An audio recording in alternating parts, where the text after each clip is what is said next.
जय Hind grades, welcome to भाभी भोर चैनल। ये है आपके क्रैश फुल कोर्स का फुल कोर्स का पार्ट 3। उम्मीद करता हूँ आपने पार्ट 1 एंड जो पार्ट 2 था वो देख लिया होगा, और अगर वो पूरा पार्ट देख लिया तो वेल डन, वेरी गुड, बहुत बढ़िया। एंड ये लास्ट पार्ट इसके बाद ये पूरा चैप्टर जो है ऑलरेडी खत्म हो जाएगा। ये किताब जो है आपकी आर गुप्ता की प्रेसी वगैरह सब कुछ इतनी बड़ी है, 200-300 पेज की किताब, तो उसको कवर अप कर पाना थोड़ा मुश्किल होता, बट आई हैव ट्राइड, किसी तरीके से मैंने कर लिया है। ठीक है, तो इस वीडियो में हम हेल्थ एंड हाइजीन और इसके बाद के एडवेंचर एक्टिविटी वगैरह वाले जो चैप्टर्स हैं वो कवर करेंगे। लास्ट वीडियो ये हमारी है, ठीक है। तो बिना टाइम वेस्ट किए हुए हम शुरू करते हैं। सबसे इसमें टॉपिक पढ़ेंगे हम हेल्थ एंड हाइजीन, वही क्वेश्चन आंसर फॉर्मेट में हम इसे पढ़ने वाले हैं। एक बार मैं फिर से आपको रिमाइंड करा देता हूँ कि अगर आपने सपोज करिए कि आपको पता है बॉडी के अंदर 206 बोन्स होती हैं, तो जो चीज़ आपको पता है उसके नोट्स आप मत बनाइएगा, जो चीज़ आपको नहीं पता आप उसके नोट्स बना लीजिएगा, ठीक। और बात ऐसी है कि यह सेम पीडीएफ आपको टेलीग्राम ग्रुप पे मिल जाएगी, तो टेलीग्राम ग्रुप पे जाकर के पीडीएफ पिक कर लीजिएगा और उसको बार बार से रीड कर लेना, ठीक है। चलो शुरू करते हैं। सबसे पहले आता है इसमें skeleton system and human body structure. तो इसके अंदर फिलअप पूछते हैं कि ह्यूमन बॉडी में कितनी बोन्स होती है, तो ह्यूमन बॉडी के अंदर पे 206 हड्डियां होती हैं। द बोन का क्या काम होता है? Bone give shape and firmness to the body. हमारी बॉडी की जो शेप है वो किसके कारण होती है? बोन्स की वजह से होती है। ये हमारे इंटरनल ऑर्गन्स हुए, जैसे ब्रेन हो गया, हार्ट हो गया, लंग्स हो गया, स्पाइनल कॉर्ड हो गया, इन सबको जो है प्रोटेक्ट करके रखते हैं बोन्स, ठीक है। अच्छा, ये टर्म और पूछते हैं। The loosely arranged bones are known as spongy bones. जो बहुत लूज लचीली बोन्स होते हैं, कान वगैरह की बोन होगी आपकी, उनको स्पोंगी बोन्स बोलते हैं। और जो डेंसली अरेंज्ड बोन्स होती हैं, जैसे आपकी पैर की या हाथ वगैरह की बोन्स है, जो स्ट्रॉन्ग बोन्स है, उनको कॉम्पैक्ट बोन्स बोलते हैं। क्लियर हुआ इतना?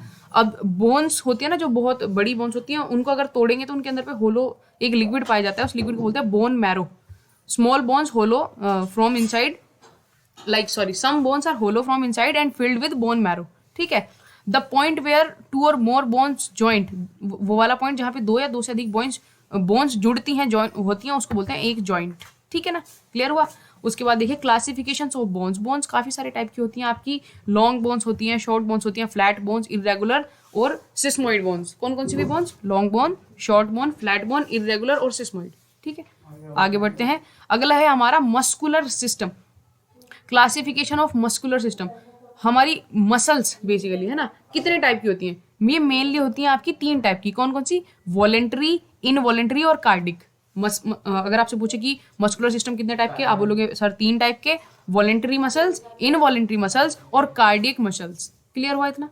वॉलेंट्री खुद से फंक्शन करती, मतलब जिनको हम काम करवाते हैं, मेरा हाथ वगैरह कैसे मूव करेगा मेरी इच्छा से। इनवॉलेंट्री आपका हार्ट बीट हो रहा है, सांस ले रहे हो, वो इनवॉलेंट्री चल रहा है। कार्डिक मसल्स आपके हार्ट वगैरह का जो फंक्शनिंग है अंदर, कार्डियोलॉजी वाला पूरा system, that come under cardiac muscles, ठीक है। तो ये 3 क्लासिफिकेशन हो गए। इसके बाद आता है ऑर्गन सिस्टम। देखो इससे क्वेश्चंस कैसे पूछे जाते हैं। क्वेश्चंस आएंगे फिल इन द ब्लैंक्स वाले फॉर्मेट में, ठीक है ना, वैसे पूछे जाएंगे। ऑल राइट, तो मेन इंपॉर्टेंट जानकारी एक बार खाली सुनते चले जाओ, याद होती चली जाएंगी, ठीक है। सबसे पहले आता है हार्ट, दिल, ह्यूमन बींग का। ये क्या करता है? Heart is the most important organ for blood circulation. क्या करता है हार्ट? इंपॉर्टेंट ऑर्गन है ब्लड सर्कुलेशन के लिए। Heart gets purified blood from lungs. Heart को लंग्स के द्वारा प्यूरिफाइड ब्लड मिलता है, ठीक है ना, ताकि वो उसको पूरी बॉडी में जो प्योर ब्लड है उसको पंप कर सके, ठीक है। Heart is situated in thorax between the lungs and on the left side of the body. आपके ह्यूमन बॉडी के लेफ्ट साइड में आपका जो हार्ट होता है वो शिफ्ट होता है, ठीक है। Average weight of heart is, males के अंदर पे जो वजन होता है हार्ट का आपका, तो वेट होगा 300 ग्राम। बॉयज का जो हार्ट होता है उसका वेट है 300 ग्राम, और जो फीमेल्स का हार्ट होता है उसका वेट होता है 250 ग्राम, ठीक है। हमारे हार्ट में कितने चैम्बर होते हैं? 4 चैम्बर्स होते हैं। 2 होते हैं ऑरिकल्स और 2 होते हैं वेंट्रिकल्स। इसको ऐसे डिफरेंशिएट करते हैं, राइट और auricle, left auricle, right ventricle, left ventricle, ठीक है ना। तो ये होते हैं 4 चैम्बर। बहुत डिटेल में आपको नहीं पढ़ना, बस ऐसे ओवरव्यू ले लीजिए, ठीक है। क्लियर हुआ इतना? आगे बढ़ते हैं। ब्लड इज खून। ये क्या है आपका? Transport system. हमारी बॉडी के अंदर पे कितने मिनरल्स, विटामिन, क्या चीज़ कहाँ जानी है, कौन कैरी करके जाएगा, उसको लेके जाता है अपने साथ में, ब्लड लेके जाता है। ब्लड कंटेन्स, ब्लड के अंदर पे होता है आपका haemoglobin, RBC, red blood cells, WBC, white blood cells और प्लेटलेट, ये सब होता है। एक पूछते हैं कि जो ब्लड का कलर होता है वो रेड क्यों होता है, तो that is because of haemoglobin है। हीमोग्लोबिन जो होता है उसकी वजह से ब्लड का जो कलर होता है वो रेड होता है, ठीक है। नेक्स्ट हमारा इसमें आता है ब्लड वेसल्स। ठीक है, देखो ब्लड वेसल्स क्या होती हैं, ये एक ट्यूब लाइक स्ट्रक्चर होती है हमारे पूरे उसमें। जैसे सपोज करो ना, घर के अंदर पे वायरिंग करने के लिए तार डाले होते हैं, तो बॉडी के अंदर पे ब्लड वगैरह जो है इधर से उधर जा रहा है, तो उसके लिए नसों की वायरिंग कर रखी पूरी शरीर के अंदर पे, तो वो जो वायरिंग है नसों वाली दैट इज ब्लड वेसल, बस इतना ही है। ठीक है, blood vessels are the tube like structure which carry blood to all parts of the body for circulation. ठीक है ना, ये क्लियर हुआ। अब ये ब्लड वेसल्स मतलब कितने टाइप की होती है, 3 टाइप की ब्लड वेसल होती हैं। एक का नाम होता है आर्टरी, दूसरी का नाम होता है कैपिलरी, और तीसरी का नाम होता है वेन्स। कौन कौन सी भाई, आर्टरी, कैपिलरी, वेन्स। दरअसल जब वीडियो देखते हो ना तो बीच बीच में बोलते रहा करो आपने खुद से ना, तो इससे अलर्ट भी रहते हो और याद भी होती है चीजें। ठीक है, आर्टरी क्या करती हैं, प्योर ब्लड कैरी करती हैं from heart to all parts of the body. Artery pure blood carry करेंगी हार्ट से पूरी बॉडी के पार्ट्स तक। ठीक है, वेन्स क्या करती हैं, इम्प्योर ब्लड कैरी करती हैं टू द हार्ट तक, मतलब पूरी बॉडी से जो इम्प्योर ब्लड होगा हार्ट तक लाके देंगी उसको प्योरीफाई करने के लिए। ठीक है, कैपिलरी क्या करती हैं, ये कनेक्ट करने का काम करती हैं आर्टरी और वेन्स को, मतलब छोटी छोटी टाइनी ब्लड वेसल्स होती हैं कैपिलरी हमारी, जो आर्टरी और वेन्स को कनेक्ट करती हैं। ठीक है, ये है। अच्छा, इसको याद करने में दिक्कत होती है थोड़ी सी, उसका मैंने ट्रिक बना रखी है। आर्टरी, आर्टरी क्या करेंगी, अच्छा ब्लड, आर्टरीज अच्छा ब्लड, मतलब कि जो प्योर ब्लड होगा वो दिल से पूरे बॉडी के पार्ट्स तक लेके जाएंगी। और वेन्स, वेन्स बेकार खराब ब्लड जो होगा, मतलब इम्प्योर ब्लड होगा, वो दिल तक लेके आएंगी। क्लियर हुआ इतना, अब कंफ्यूज नहीं होंगे। अगला है आपका रेस्पिरेटरी सिस्टम। रेस्पिरेटरी सिस्टम मतलब सांस लेते जाओ आप, ऑक्सीजन इनहेल करेंगे एंड एक्सहेल आउट करते हैं, दैट इज वही the process by which oxygen is obtained from fresh air and absorbed to the bloodstream and carbon dioxide is removed out of the body. This is respiration. इसमें कौन कौन से main organs include होते हैं आपके respiration के अंदर पे, तो इसमें होता है भैया आपका nose, pharynx, larynx, trachea, bronchi, lungs. ठीक है, ये डायग्राम अगर आप देखेंगे ना एक बार तो आपको थोड़ा क्लियर हो जाएगा, बाय वाले बच्चों को तो पता ही होगा। ठीक है, तो ये हुआ रेस्पिरेटरी सिस्टम। ठीक है, इसके बाद आता है डाइजेस्टिव सिस्टम। डाइजेस्टिव सिस्टम के अंदर पे आपके माउथ से लेके पूरी एलिमेंट्री कैनाल आ जाती है, जितनी भी नीचे तक है ना, ये है आपका पूरा केमिकल प्रोसेस होता है आपके फूड को कंप्लीटली डाइजेस्ट करने का, तो ये डाइजेस्टिव सिस्टम के अंदर होता है। इसके अंदर पे आपके मेन ऑर्गन्स आते हैं, आपका माउथ आ गया, सलाइवरी ग्लैंड आ गया, ईसोफेगस आ गया, स्टमक आ गया, pancreas, liver, small intestine, large intestine, ये सब कुछ। ठीक है, इसके बाद आता है आपका एक्सक्रीटरी सिस्टम, जो वेस्ट प्रोडक्ट है बॉडी से वो कैसे बाहर निकलेगा, removal of waste product from the body, उसको बोलते हैं एक्सक्रीटरी सिस्टम। ठीक है, इससे इसमें आएगा आपका स्किन के थ्रू, जैसे आपके पसीना वगैरह निकलता है कई बारी, है ना, कई बार क्या निकलते हैं भाई, गर्मी वगैरह हो रही है।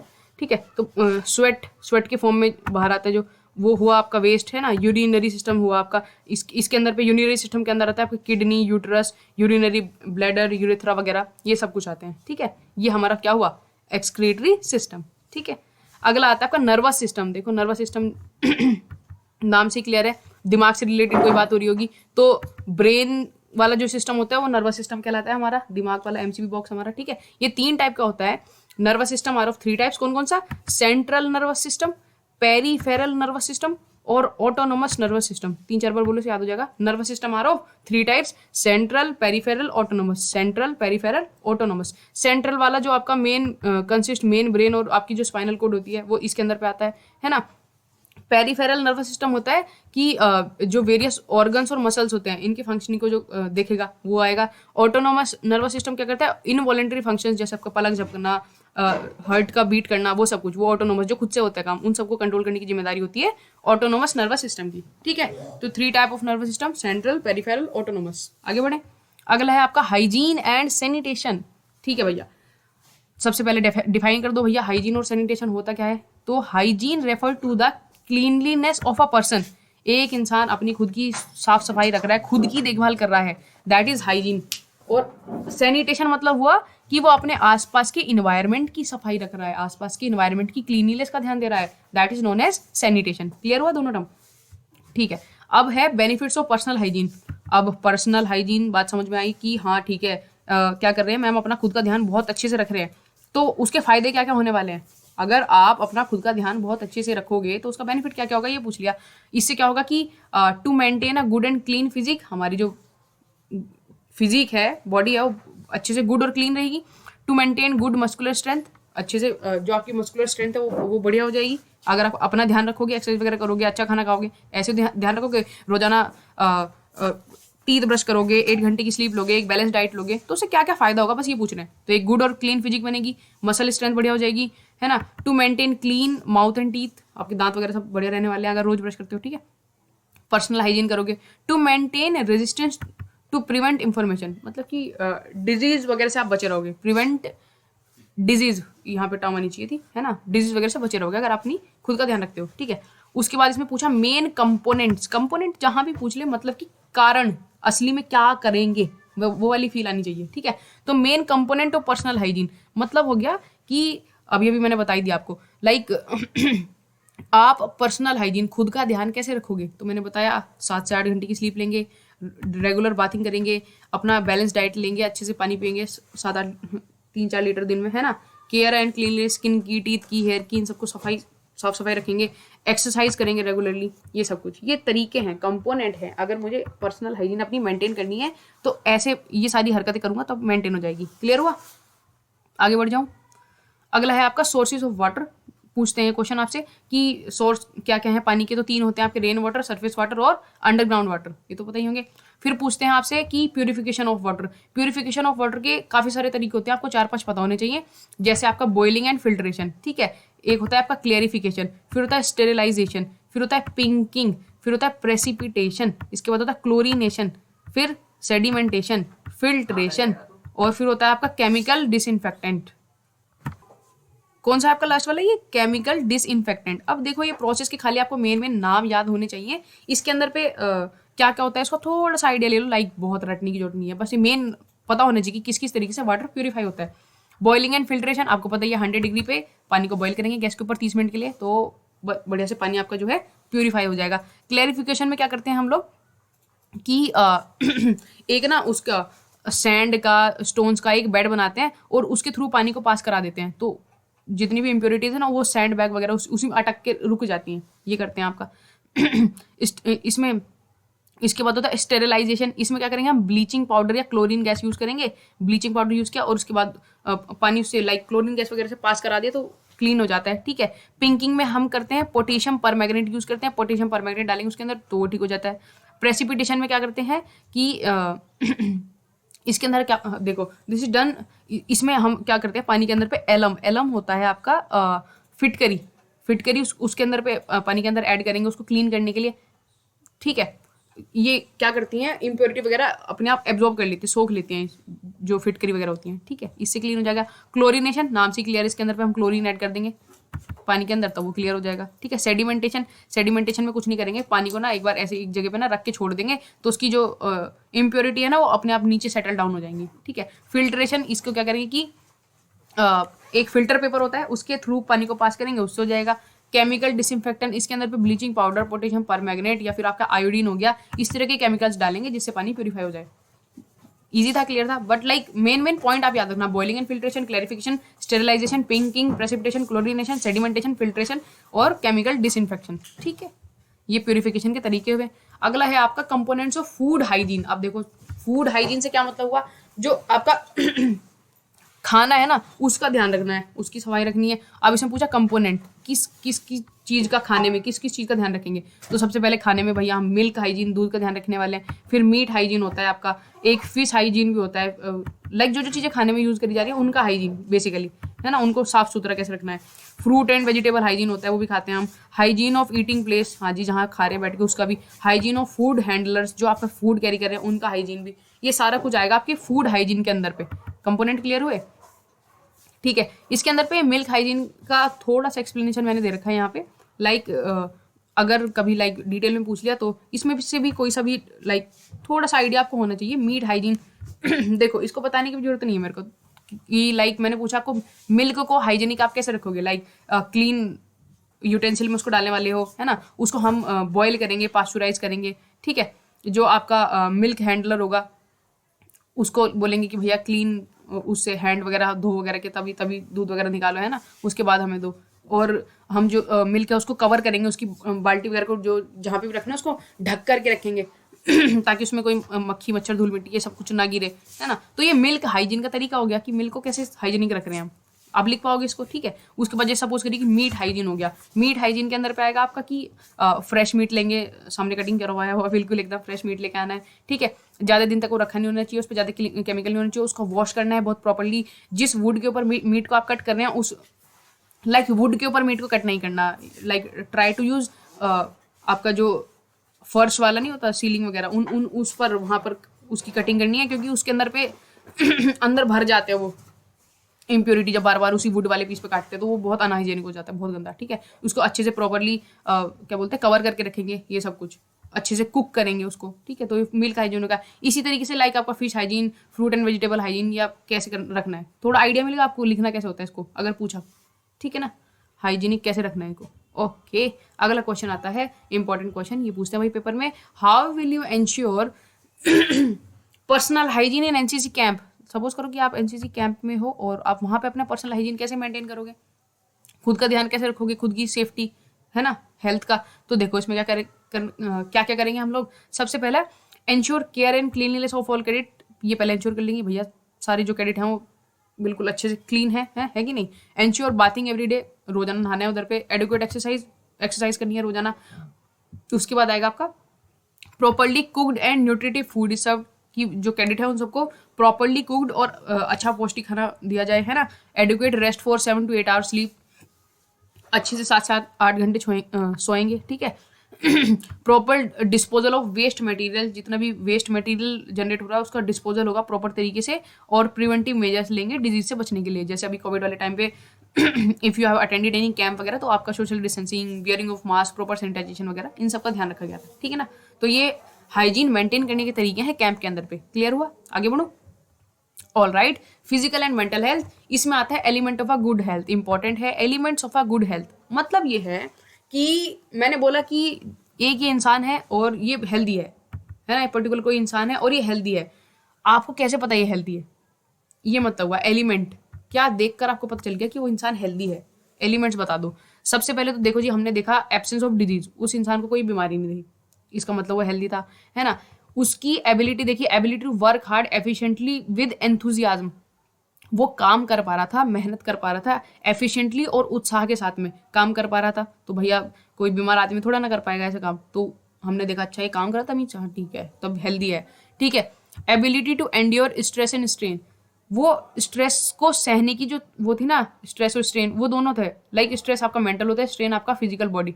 लाइक कोई कैडेट है फील्ड में उसे बहुत रगड़ा वगैरह भी दे रहे हैं बट वो सह रहा है, आराम से करने जा रहे हैं, मतलब वो हेल्दी है। ठीक है कि नहीं। अगला है चेयरफुल, बहुत उत्साहवादी इंसान होते हैं, बिल्कुल करेजियस, ब्रेवरी दिखा रहे हैं। ठीक है ना। फ्रीडम फ्रॉम एंग्जाइटी, ऐसा नहीं है टेंशन स्ट्रेस में दिखाई नहीं दे रहा, हैप्पी हैप्पी मूड में दिखाई दे रहा है, तो हम कहेंगे कि गुड हेल्थ है, हेल्दी है। सेल्फ कंट्रोल और सेल्फ कॉन्फिडेंस है उस पर्टिकुलर इंसान या बच्चे के अंदर। ठीक है। सेंस ऑफ वेलबींग, खुद से ऐसी फीलिंग है कि हाँ आई एम गुड। ठीक है। होलसमनेस, मेंटल एटीट्यूड, मतलब इसको आप ऐसे भी लिख सकते हो कि एक पॉजिटिव एटीट्यूड कैरी करता है। तो ये सारे एलिमेंट हैं, इन्हें देख के मैं बता दूंगा कि हाँ अगर ये सब कुछ मेरे को पाए गए किसी इंसान के अंदर, मैंने देखा कि अच्छा ये सारे एलिमेंट हैं, तो मैं बोलूंगा उसकी हेल्थ बड़ी अच्छी है, ही और she is having a very good health. Clear हो गया इतना। नेक्स्ट है आपका कैरेक्टरिस्टिक्स ऑफ हेल्दी माइंड। अभी अभी हमने बताया कि कोई इंसान बॉडी से कैसे हेल्दी है, वो कैसे पता चलेगा, उसके तरीके।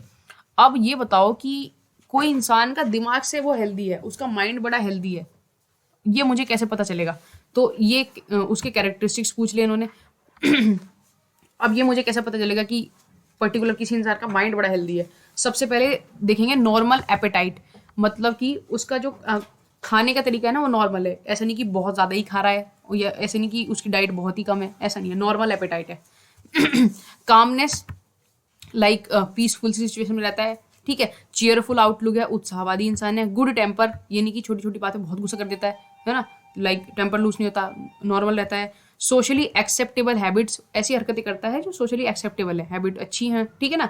Well regulated instincts, well regulated instinct का मतलब ये हो गया कि वो जो करना चाहता है वो कर पाता है ना। बोला सुबह से हम पढ़ाई करेंगे, ये वीडियो कंप्लीट करेंगे, अभी देख रहे हैं, फिर 5 मिनट बाद बोर हो गए चले गए, ऐसा। माइंड कंट्रोल में नहीं है, हेल्दी माइंड नहीं है, इसका मतलब ये चीज़ हो जाती है। खुद का कंट्रोल नहीं है उसके ऊपर, वेल रेगुलेटेड इंस्टिंक्ट नहीं है, ये वाली चीज़ क्लियर हुई। नॉर्मल फिजिकल वेटेलिटी, जो उसकी फिजिकल वेटेलिटी है वो भी बढ़िया है। ठीक है। एक तो थोड़ा सा देख के पता चल जाता है ना कि रिसेप्टिव टू न्यू आइडियाज़, उसका जो माइंड है वो जो नए आइडिया मिल रहे हैं, नया कुछ सीखने मिल रहा है तो उसको सीखता है, फटाफट से कैच करता है, तो कहूँगा हाँ माइंड हेल्दी है। सेक्स कॉन्शियसनेस, मतलब इस चीज़ को लेकर कॉन्शियस है कि whenever I have to say yes, whenever I have to say no, इस चीज़ को लेकर के अवेयर है इंसान, ठीक है ना। तो मैं कहूँगा कि भाई इंसान जो है उसका माइंड जो है वो हेल्दी है। क्लियर हो गया, आगे बढ़े। अगला आता है आपका डिजीजेस एंड इम्पॉर्टेंट, इससे सवाल आते हैं भाई, आते ही आते हैं, ठीक है ना। सबसे पहले आपके पूछते हैं क्लासिफिकेशन ऑफ कम्युनिकेबल डिजीज। देखो, कम्युनिकेबल डिजीज वो डिजीज होते हैं जो एक इंसान से दूसरे इंसान तक फैल सकते हैं आराम से, like covid, you all know that, fine. तो जो कम्युनिकेबल डिजीज होते हैं उनके फैलने के कुछ तरीके होते हैं, लाइक किस किस चीज़ से कम्युनिकेबल डिजीज फैल सकते हैं। सबसे पहले एक्सक्रीमेंटल डिजीज, लाइक ह्यूमन बॉडी से जो एक्सक्रीटर निकलता है, वेस्ट निकलता है जो भी है ना, उसके थ्रू फैलते हैं ये वाले disease, communicable disease. Droplet infection, like अपने खांसा छींका, उस वजह से जो डिजीज फैलते हैं वो ड्रॉपलेट इन्फेक्शन के अंदर आ जाएंगे। कॉन्टैक्ट डिजीज, जो एक दूसरे के लाइक छूने टच करने इन सब से होते हैं, वो कांटेक्ट में आने से एक दूसरे के तो वो कम्युनिकेबल डिजीज होंगे कांटेक्ट वाले, ठीक है। फिर आते हैं आपके insect borne, water borne, air borne, animal borne, sorry insect borne, water borne और एनिमल बोर्न। तो ये क्लासिफिकेशन है कम्युनिकेबल डिजीज का। कौन कौन सा? Excremental, droplet, contact, excremental, droplet, contact. उसके बाद आता है insect, water, air, insect borne, water borne, air borne, animal borne, ठीक है। अब इसके अंदर भी ये फिलअप्स के अंदर पूछे जाते हैं, लाइक मॉस्किटो से कौन कौन से डिजीज हो जाते हैं, है ना। सैंड फ्लाई से कौन से होते हैं, लाइसिस से, फ्लाइज से, फ्लीज से, टिक्स से ये सब इंसेक्ट हैं, इनसे कौन कौन से डिजीज हो जाते हैं, तो एक एक आप याद रख लेना, ठीक है। मॉस्किटो से जैसे मलेरिया, डेंगू, फलेरिया, ये सब मॉस्किटो से होता है। सैंड फ्लाई से होता है आपका सैंड फ्लाई फीवर, काला जार वगैरह, ये इससे होता है। लाइस से होता है आपका टाइफस, रेप्लेसिंग फीवर, इससे हो जाता है। फ्लाइज मक्खी, उनसे होता है आपका डायरिया, डिसेंट्री, कॉलरा, टाइफाइड, उनसे होता है। फ्लीज से प्लेग और टाइफस के होता है। टिक, ये भी एक इंसेक्ट है, टिक से हो जाता है आपका रिप्लेसिंग फीवर और टाइफस, ठीक है। तो एक एक याद रखना, ज्यादा रटने की जरूरत नहीं है। लाइक ऐसे ऐसे पूछते हैं malaria is caused by dash, तो आप लिखोगे मॉस्किटो ऐसे क्वेश्चन आते हैं, ठीक है। नेक्स्ट हमारे पास में आता है preventive measures of malaria. Malaria किससे होता है? मॉस्किटो से। एंड उसको प्रिवेंट करने के तरीके बता दीजिए। सबसे पहले होता है आपका DDT स्प्रे, ठीक है। DDT होता है आपका, लाइक DDT की फुल फॉर्म होती है डाइक्लोरो डाइफिनाइल ट्राइक्लोरोइथेन। क्या होती है भाई? Dichlorodiphenyltrichloroethane. तो ये केमिकल होता है, इसका स्प्रे करने से मच्छर वगैरह मर जाते हैं, आते नहीं उधर पे, ठीक है। हम क्या कर सकते हैं, और मलेरिया से बचने के लिए हम मॉस्किटो नेट, मच्छरदानी वगैरह उनका यूज कर सकते हैं। मॉस्किटो रिपेलेंट्स, मतलब केमिकल वगैरह नहीं आते जैसे आपके ब्लैक हीट वगैरह ऐसे आते हैं ना, कॉकरोच वगैरह, इन सबको भगाने के, लाइक स्प्रे आते हैं काफी सारे मच्छरों को भगाने के लिए, वो वाले यूज कर सकते हैं, उनको मॉस्किटो रिपेलेंट बोलेंगे, ठीक है ना। Wearing full dress cloth, like जो कपड़े हैं वो फुल बाजू के पहने जिससे मच्छर ना काटे, है ना। अवॉइड स्टेगनेंट वाटर, मतलब कि कहीं पे पानी जमा ना होने दे, है ना, रुके हुए पानी में। Spray kerosene oil in stagnant water, अगर कहीं पे पानी जमा हो रखा है तो वहाँ पे कैरोसिन वगैरह ये सब कुछ ड्रॉप कर दे। कैरोसिन डालने से बेसिकली क्या होता है, उस पानी की डेंसिटी कम हो जाती है एंड वाटर, उसके ऊपर जो मॉस्किटो होता है वो अपने एग वगैरह नहीं दे पाता, एंड जिसके लार्वा वगैरह जो होता है ना उसका, तो इसलिए नए मॉस्किटो जो है वो पैदा नहीं हो पाते, तो इसलिए उसमें कैरोसिन वगैरह डाला जाता है, ठीक है। तो ये मलेरिया से बचने के कुछ तरीके हैं जो आप क्लियर हो चुके हैं आपको, ठीक है। 2 कॉन्टैक्ट डिजीज। कॉन्टैक्ट डिजीज अभी भी बताया, कॉन्टैक्ट डिजीज मतलब एक दूसरे को टच वगैरह कर देंगे तो उससे हो जाएंगे। उसके अंदर पे आते हैं एग्जाम्पल है जैसे चिकन पॉक्स, ये कॉन्टैक्ट डिजीज है। सिफिल्स, क्या पढ़े, जो भी पढ़ना है इसको पढ़ लेना, ठीक है तो ये कॉन्टैक्ट डिजीज है, ठीक है। अगर किसी इंसान को चिकन पॉक्स हो रखा है और अगर आप उसके कॉन्टैक्ट में आपसे गले मिले हाथ लगा तो आपको हो जाएगा, ठीक है ना। ये हुआ। अगला ये कुछ इंपॉर्टेंट इंजेक्शन है, किस किस के लिए होता है, जैसे इंजेक्शन रबीपुर, ये रैबीज के लिए होता है। इंजेक्शन टैब, ये टाइफाइड के लिए होता है। इंजेक्शन हेपेटाइटिस बी, ये हेपेटाइटिस बी के लिए होता है। इंजेक्शन टीटी, ये टिटनेस के लिए। और ओरल पोलियो, पोलियो की 2 बूंद, ये पोलियो के लिए पिलवाई जाती है, ठीक है। एक टॉपिक आता है आपका vitamin and deficiency of diseases, like कौन सा विटामिन ना लेने से कौन सा डिजीज हो जाता है। लाइक विटामिन ए अगर आप नहीं लेंगे तो आपको नाइट ब्लाइंडनेस, बी नहीं लेंगे तो बेरी बेरी, सी से स्कर्वी, डी से रिकेट्स, ऐसे ये चीज़ें थोड़ी डिजीज आपको मेन बेसिक पता होने चाहिए, ठीक है। ऑल राइट, अगर लेते हैं first aid in common medical emergencies, ठीक है। फर्स्ट एड वाले जो चीज़ें वो पढ़ते हैं इसके अंदर पे। The condition in which lungs do not gate sufficient supply of air, like suppose करिए कि आपको सांस लेने में प्रॉब्लम हो रही है, तो उस बीमारी को बोलते हैं एस्फेक्सिया। क्या बोलते हैं? एस्फेक्सिया। ये फिलिप्स में आता है, ठीक है। ऑल राइट, अब इसमें पूछा है what are the uses of bandage. Bandage क्या होती है? पट्टी। अब पट्टी के क्या क्या यूज होते हैं? तो भाई देखो पट्टी के क्या क्या यूज होते हैं, to protect wound from infection. अब सबसे पहले ये बताओ ये वुंड क्या होता है? देखो आपको कहीं पे चोट लग गई ना, उस घाव को बोलते हैं वुंड, WOUND, उसे वुंड बोला जाता है। तो पट्टी क्या करते हैं हम, जो घाव है उसको इन्फेक्शन से बचाने के लिए यूज करते हैं। टू स्टॉप ब्लीडिंग, कहीं से खून निकल रहा है, अगर खून बहना रोकना है तो पट्टी लगा देते हैं उस पर, है ना। टू रिड्यूस स्वेलिंग और अर्ली हीलिंग, अगर किसी के पैर में लाइक मोच वगैरह आ गए ना, स्वेलिंग हो रखी है, तो वहाँ पे पट्टी लगा देते हैं स्वेलिंग कम करने के लिए, है ना। या अर्ली हीलिंग के लिए, अर्ली हीलिंग मतलब पट्टी अगर लगा दोगे तो जो चोट है ना उस वो जल्दी ठीक हो जाती है, ठीक है। और क्या यूजेस हैं पट्टी के? भाई देखो, to support effective area, like इसमें फ्रैक्चर वगैरह हो गया किसी को तो पट्टी करते हैं, तो इफेक्टेड एरिया को सपोर्ट देने के लिए पट्टी लगा देते हैं।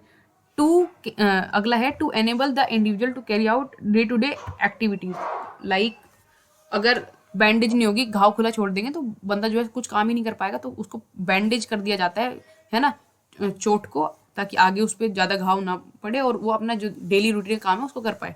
बैंडेज की यूज समझ में आ गए? आगे देखो, टाइप्स ऑफ वुंड, लाइक जो घाव होते हैं ना, ऐसे चोट लग गई तो वो किस किस टाइप के होते हैं, and how will you treat them. पहले तो तरीके बताओ किस किस टाइप के घाव होते हैं और ट्रीट कैसे करोगे। ट्रीटमेंट का एक तो आपको पता ही है कि हम पट्टी लगा देंगे सर उससे ठीक हो जाएगा। देखो जो घाव होते हैं ना वो आपके 4 तरीके के होते हैं। 4 तरीके कौन कौन से घाव होते हैं? पहला होता है इनसाइज्ड वाउंड, वुंड, वुंड पढ़ते हैं इसको, वाउंड नहीं पढ़ते, वुंड पढ़ते हैं, इनसाइज्ड वुंड। दूसरा होता है लेसिरेटेड वुंड, तीसरा होता है कंडेंस्ड वुंड, और चौथा होता है आपका पंचर्ड वुंड, ठीक है। ये 4 टाइप के आपके घाव होते हैं। अब इनमें डिफरेंस क्या होता है? देखो ध्यान से देखो इनसाइज्ड वुंड होता है, जैसे सपोज करो घर में सब्जी काटते हो, आपको एक बहुत सिंपल सा कट लग गया, that is incised wound. Lacerated wound होता है लाइक किसी मशीन के पुर्जे वगैरह में आपका हाथ फंसा या कहीं से बाजू कोहनी फंसी और बहुत घुचड़ मुचड़ टाइप का कट लग गया, दैट इज लेसिरेटेड वुंड, ठीक है। ये ज्यादा खतरनाक लगता है। अगला होता है आपका कंडेंस वुड। कंडेंस वुंड हम देखते हैं, क्लोज वुंड भी बोला जाता है इसको। सबसे इससे पहले बताऊंगा लाइक बता देता हूँ। कंडेंस वुंड या क्लोज वुंड होता है लाइक आपको चोट लगी और इंटरनल कहीं चोट लगी, इंटरनल पे कुछ बोन वगैरह टूट गई या ब्लीडिंग वगैरह इंटरनल हो रही है, तो उसको कंडेंस या क्लोज्ड वुंड बोलते हैं। और एक होता है आपका पंचर्ड वुंड। पंचर्ड वुंड होता है कि एक बहुत छोटा सा होल हुआ या उससे, जैसे पंचर्ड वुंड का एग्जांपल मैं बताता हूँ कि सपोज करो कि बहुत कोई नोकीला सा खंजर था वो आपको घोंप दिया किसी ने, तो वो पंचर्ड वुंड होगा, ठीक है। या सपोज करो कि एक बुलेट लग गई, आके गोली लगी तो बिल्कुल छेद होगा लेकिन बहुत खतरनाक ब्लीडिंग होने वाली है उससे, तो पंचर्ड वुंड में काउंट होगा। घाव समझ में आ गए 4 टाइप के। अब इनको ट्रीटमेंट कैसे करेंगे? अब पहला है, देखो किसी इंसान को अगर चोट लगी है ना उसको बोलते हैं कैजुअलिटी। अगर किसी इंसान को किसी प्रकार की चोट लग गई है, वो बेहोश हो गया, उसको हाथ कट गया, कुछ भी हो गया है, तो उसको कैजुअलिटी बोला जाता है, ठीक है। तो ट्रीटमेंट कैसे करेंगे घाव का? अब उन्होंने पूछा था ना कि ट्रीटमेंट भी बताना है, ठीक है। तो देखो, place the casualty in a suitable position, suitable position में उसको बैठाओ, रिलैक्स पोजीशन में बैठाओ, है ना ठीक है। उसको बोलो कि डू नॉट मूव, उसको बोलो कि ज्यादा हरकत ना करे, हम कर लेंगे बाकी सारे काम, तुम चुपचाप से बैठ जाओ रिलैक्स पोजीशन में, है ना। एलिवेट द ब्लीडिंग पार्ट, जिस पार्ट पे चोट लगी उसको एलिवेट कर दीजिए, ऊपर की तरफ कर दीजिए, ताकि नीचे करोगे तो ग्रेविटी कारण और जो होता है ना खून गिरते चला जाएगा। तो लाइक सपोज करो हाथ में चोट लगी तो हाथ को एलिवेट कर दो, थोड़ा सा ऊपर की तरफ उठा दीजिए, ठीक है। Expose the wound, remove the visible foreign objects. अब क्या मतलब हो गया इसका फॉरिजन ऑब्जेक्ट्स का? देखो ध्यान से समझने की कोशिश करना। एक्सपोज द वुंड, देखो कि लाइक कोहनी में चोट लगी है तो कपड़ा वगैरह हटाओ यार, है ना, बाजू बाजू, ठीक है। उसके बाद रिमूव द विजिबल ऑब्जेक्ट्स, उसमें सपोज करो कि कुछ कांच वगैरह या कोई पत्थर वगैरह या कुछ ऐसा कुछ लगा हुआ है और आपको दिखाई दे रहा हो तो उसको हटा दीजिए, रिमूव कर दीजिए, है ना। उसके बाद उस वुंड को जो है आप वॉश करिए प्रॉपरली, धोया। उसके बाद उसको cover the wound with clean dressing, एक साफ सुथरी पट्टी से उसकी बैंडेजिंग कर देनी है आपने वुंड की, ठीक है। ये तरीका हुआ ट्रीटमेंट का, किसका? घाव के ट्रीटमेंट का तरीका। क्लियर हो गया? नेक्स्ट टॉपिक आता है आपका आर्टिफिशियल रेस्पिरेशन।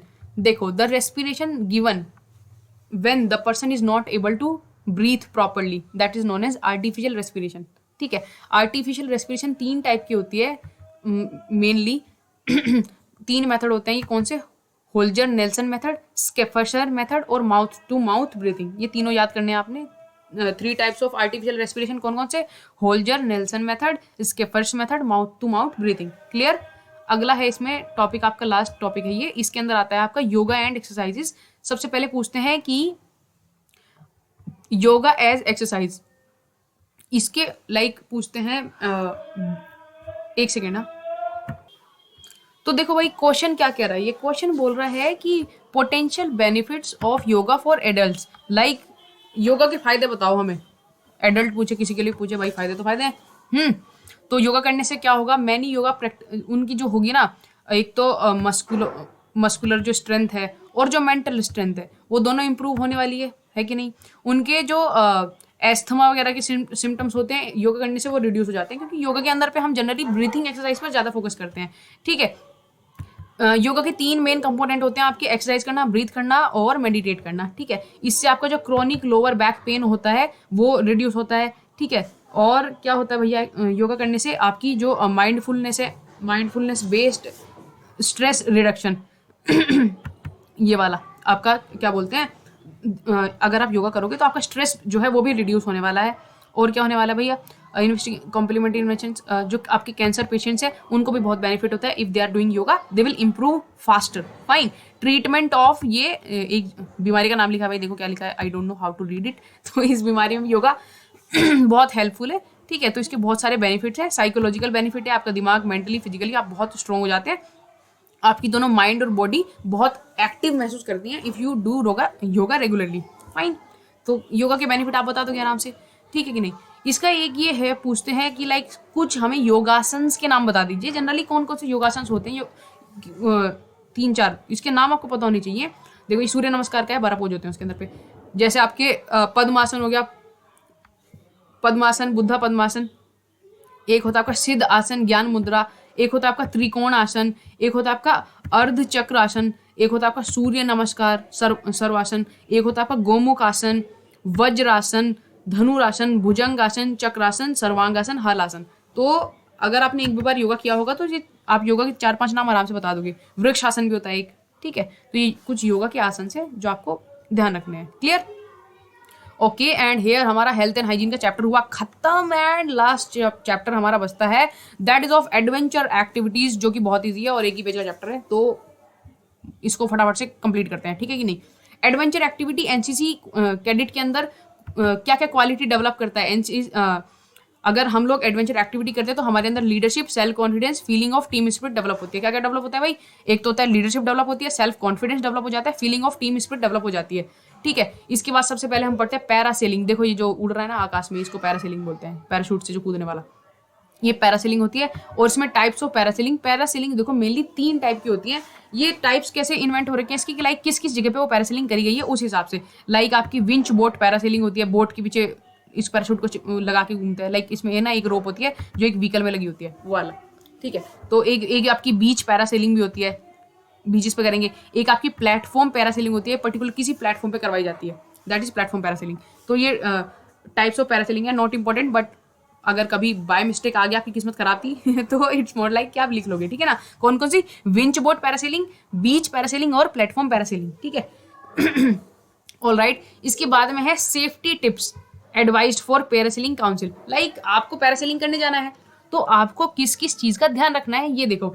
सबसे पहले तो लाइसेंस, आपकी जो आपको पैरासेलिंग करवा रहे हैं ना उनके पास में लाइसेंस होना चाहिए पैरासेलिंग के लिए, मतलब लोग ऐसे नहीं होने चाहिए, एक्सपर्ट होने चाहिए। ठीक है, उसके बाद इस्टेब्लिश्ड ऑपरेटर्स, उनके पास जो ऑपरेटर वगैरह हैं वो अच्छे से स्टैब्लिश होने चाहिए, है कि नहीं। हाई विंड्स, लाइक पैरासेलिंग जो होती है ना वो कुछ सर्टेन विंड कंडीशन में करवाई जाती है, लाइक नॉर्मल विंड कंडीशन में करवाई जाती है। अगर बहुत ज़्यादा रफ्तार में हवा चल रही है तब पैरासेलिंग नहीं करवाई जाती। इसका ध्यान रखना है आपने। विजिबिलिटी का ध्यान रखना है। विजिबिलिटी इन द सेंस कि सपोज करिए कि आप सुबह सुबह पैरासेलिंग करने गए और बहुत स्मोगी फोगी से एनवायरनमेंट हो रखा है तो आप कहीं गिरे, उससे पैराशूट से निकल के कहीं गिर गए वगैरह, ये सब पता ही नहीं चलेगा। तो आपकी विजिबिलिटी बढ़िया होनी चाहिए कि जब तक पैरासेलिंग करवाया जाए, मतलब स्काई क्लियर हो। ठीक है कि नहीं। अगला है आपका पैसेंजर एज वेट रेस्ट्रिक्शंस। देखो जो 16 साल से कम उम्र के बच्चे हैं उनको पैरासेलिंग नहीं करवाई जाती, तो ये एज रेस्ट्रिक्शन हो गया। और 300 LBS, लाइक 300 पाउंड से कम वेट का अगर कोई इंसान है उसको पैरासेलिंग नहीं करवाया जाता, ये वेट रेस्ट्रिक्शन है। तो ये ध्यान रखना है कि आपकी जो एज है वो 16 साल से ज़्यादा हो एंड जो आपका वेट है वो 300 LBS 300 पाउंड से ज़्यादा हो। ठीक है, उसके बाद टाइप्स ऑफ इक्विपमेंट्स, जो आप वहाँ पे इक्विपमेंट यूज़ करोगे उनके बारे में लाइक आपको पता होना चाहिए। इक्विपमेंट आपको बढ़िया मिलने चाहिए वहाँ पे, है ना। जैसे कि description of the activity itself, आपको पहले से बताया जाए कि हाँ इस तरीके से इस पर्टिकुलर इक्विपमेंट का यूज़ करना है, इनको उठा के अपने आप ही चल दिए, ऐसा ना। उसके बाद आपको सेफ्टी प्रोसीजर बताए जाने चाहिए कि लाइक इमरजेंसी अगर हो गया, कहीं पे कुछ अनएक्सपेक्टेड इमरजेंसी आ गई, तो उसमें आपको कैसे सेफ्टी लेनी है वो आपको बताना चाहिए। उसके बाद आपको समझाना चाहिए, लाइक जो DI होगा ना वो ये काम करेगा, लाइक उसके बाद वो आपको बताएगा कि प्रॉपर सिग्नल वगैरह कि हम क्या कर रहे हैं, किस चीज़ का क्या मतलब होता है वो चीज़, ठीक है, वो समझाएगा।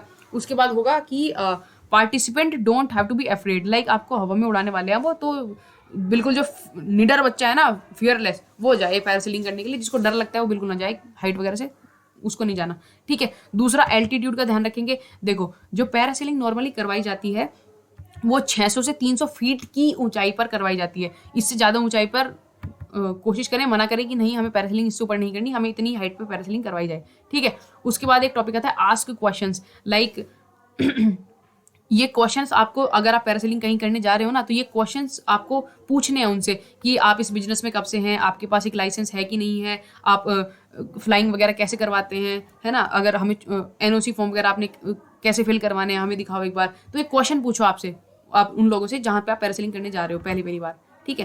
तो ये कुछ सेफ्टी टिप्स हैं, पहले से आप कुछ सेफ्टी टिप्स बता दी कि पैरासेलिंग करने से पहले आपको किस चीज़ का ध्यान रखना होता है। क्लियर हो गए, ठीक है, आगे बढ़ो। नेक्स्ट आता है आपका स्लिदरिंग। स्लिदरिंग होता है लाइक देखो ये होता है ये हेलीकॉप्टर होता है, इसमें एक रस्सी लगी होती है, इस रस्सी से रिपटते हुए नीचे आना होता है, दिस इज स्लिदरिंग, ठीक है।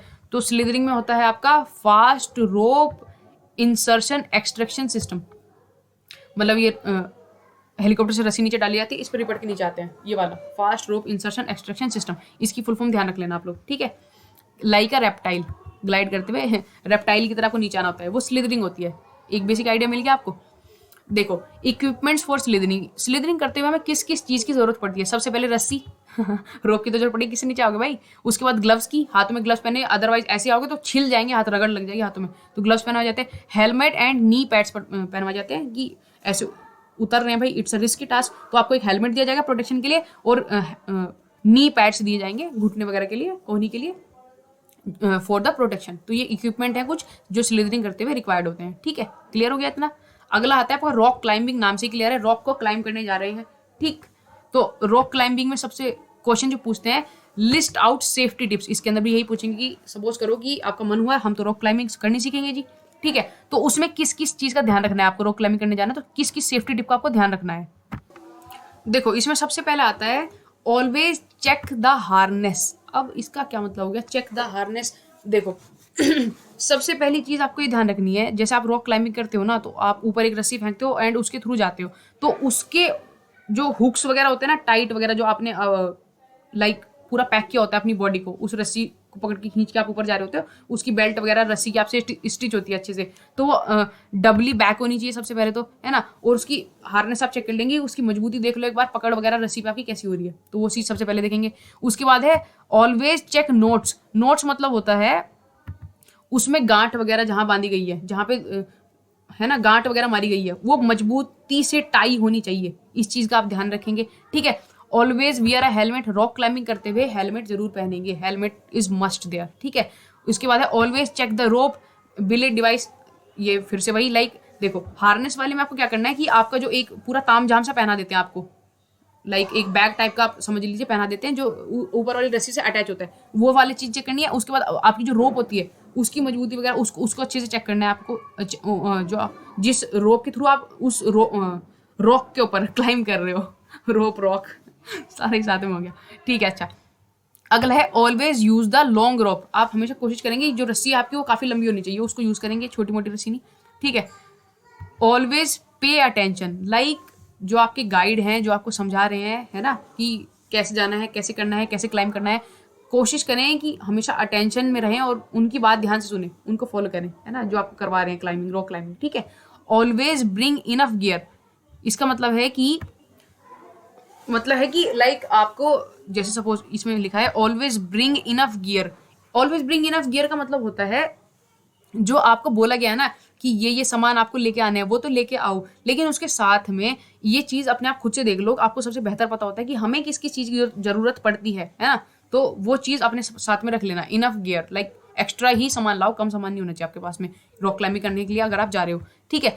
Always climb with the rope over your leg, कोशिश करो चढ़ते वक्त रोप आपके पैरों के नीचे आनी चाहिए, लाइक चढ़े उसके बाद पैरों से दबाई रोप और दबाते दबाते चढ़ रहे हैं। जिन्होंने चढ़ा होगा उनको पता होगा टेक्निक्स, ठीक है। Always properly clip the rope. जो रोप है उसको अगर आपको कहीं पे क्लिप करना है, कहीं पे गाड़ना है, तो उसको अच्छे से गाड़ना है वहां पर, ठीक है। इन चीज़ों का ध्यान रखना है। अब ये थोड़ा सा क्लियर हुआ आपको, लाइक रॉक क्लाइंबिंग करते हुए किस किस चीज़ का ध्यान रखेंगे, हार्डनेस का ध्यान रखेंगे, फिर उसकी गांठ वगैरह का, फिर हेलमेट पहनेंगे, उसके बाद रोप का ध्यान रखेंगे, ठीक है। हम लंबी रोप यूज़ करेंगे, जो इंस्ट्रक्शन दे रहे होंगे उस पर अटेंशन ध्यान से सुनेंगे। इनफ गियर, ज़्यादा से ज़्यादा सामान मतलब लेके आएंगे, जितनी मतलब हमें लगता है जिस चीज़ की जरूरत पड़ेगी वो लेके आएंगे, है ना। उसके बाद रस्सी को पैरों से दबाते हुए ऊपर की तरफ चढ़ेंगे, एंड जो रोप होगी उसको अगर कहीं पे क्लिप करना पड़ेगा, टाई करना पड़ेगा, तो बड़े से उसको टाई करेंगे, ठीक है। ये रॉक क्लाइंबिंग का हो गया आपका। एक हो रहा है आपका ऑलवेज यूज द एंकर्स।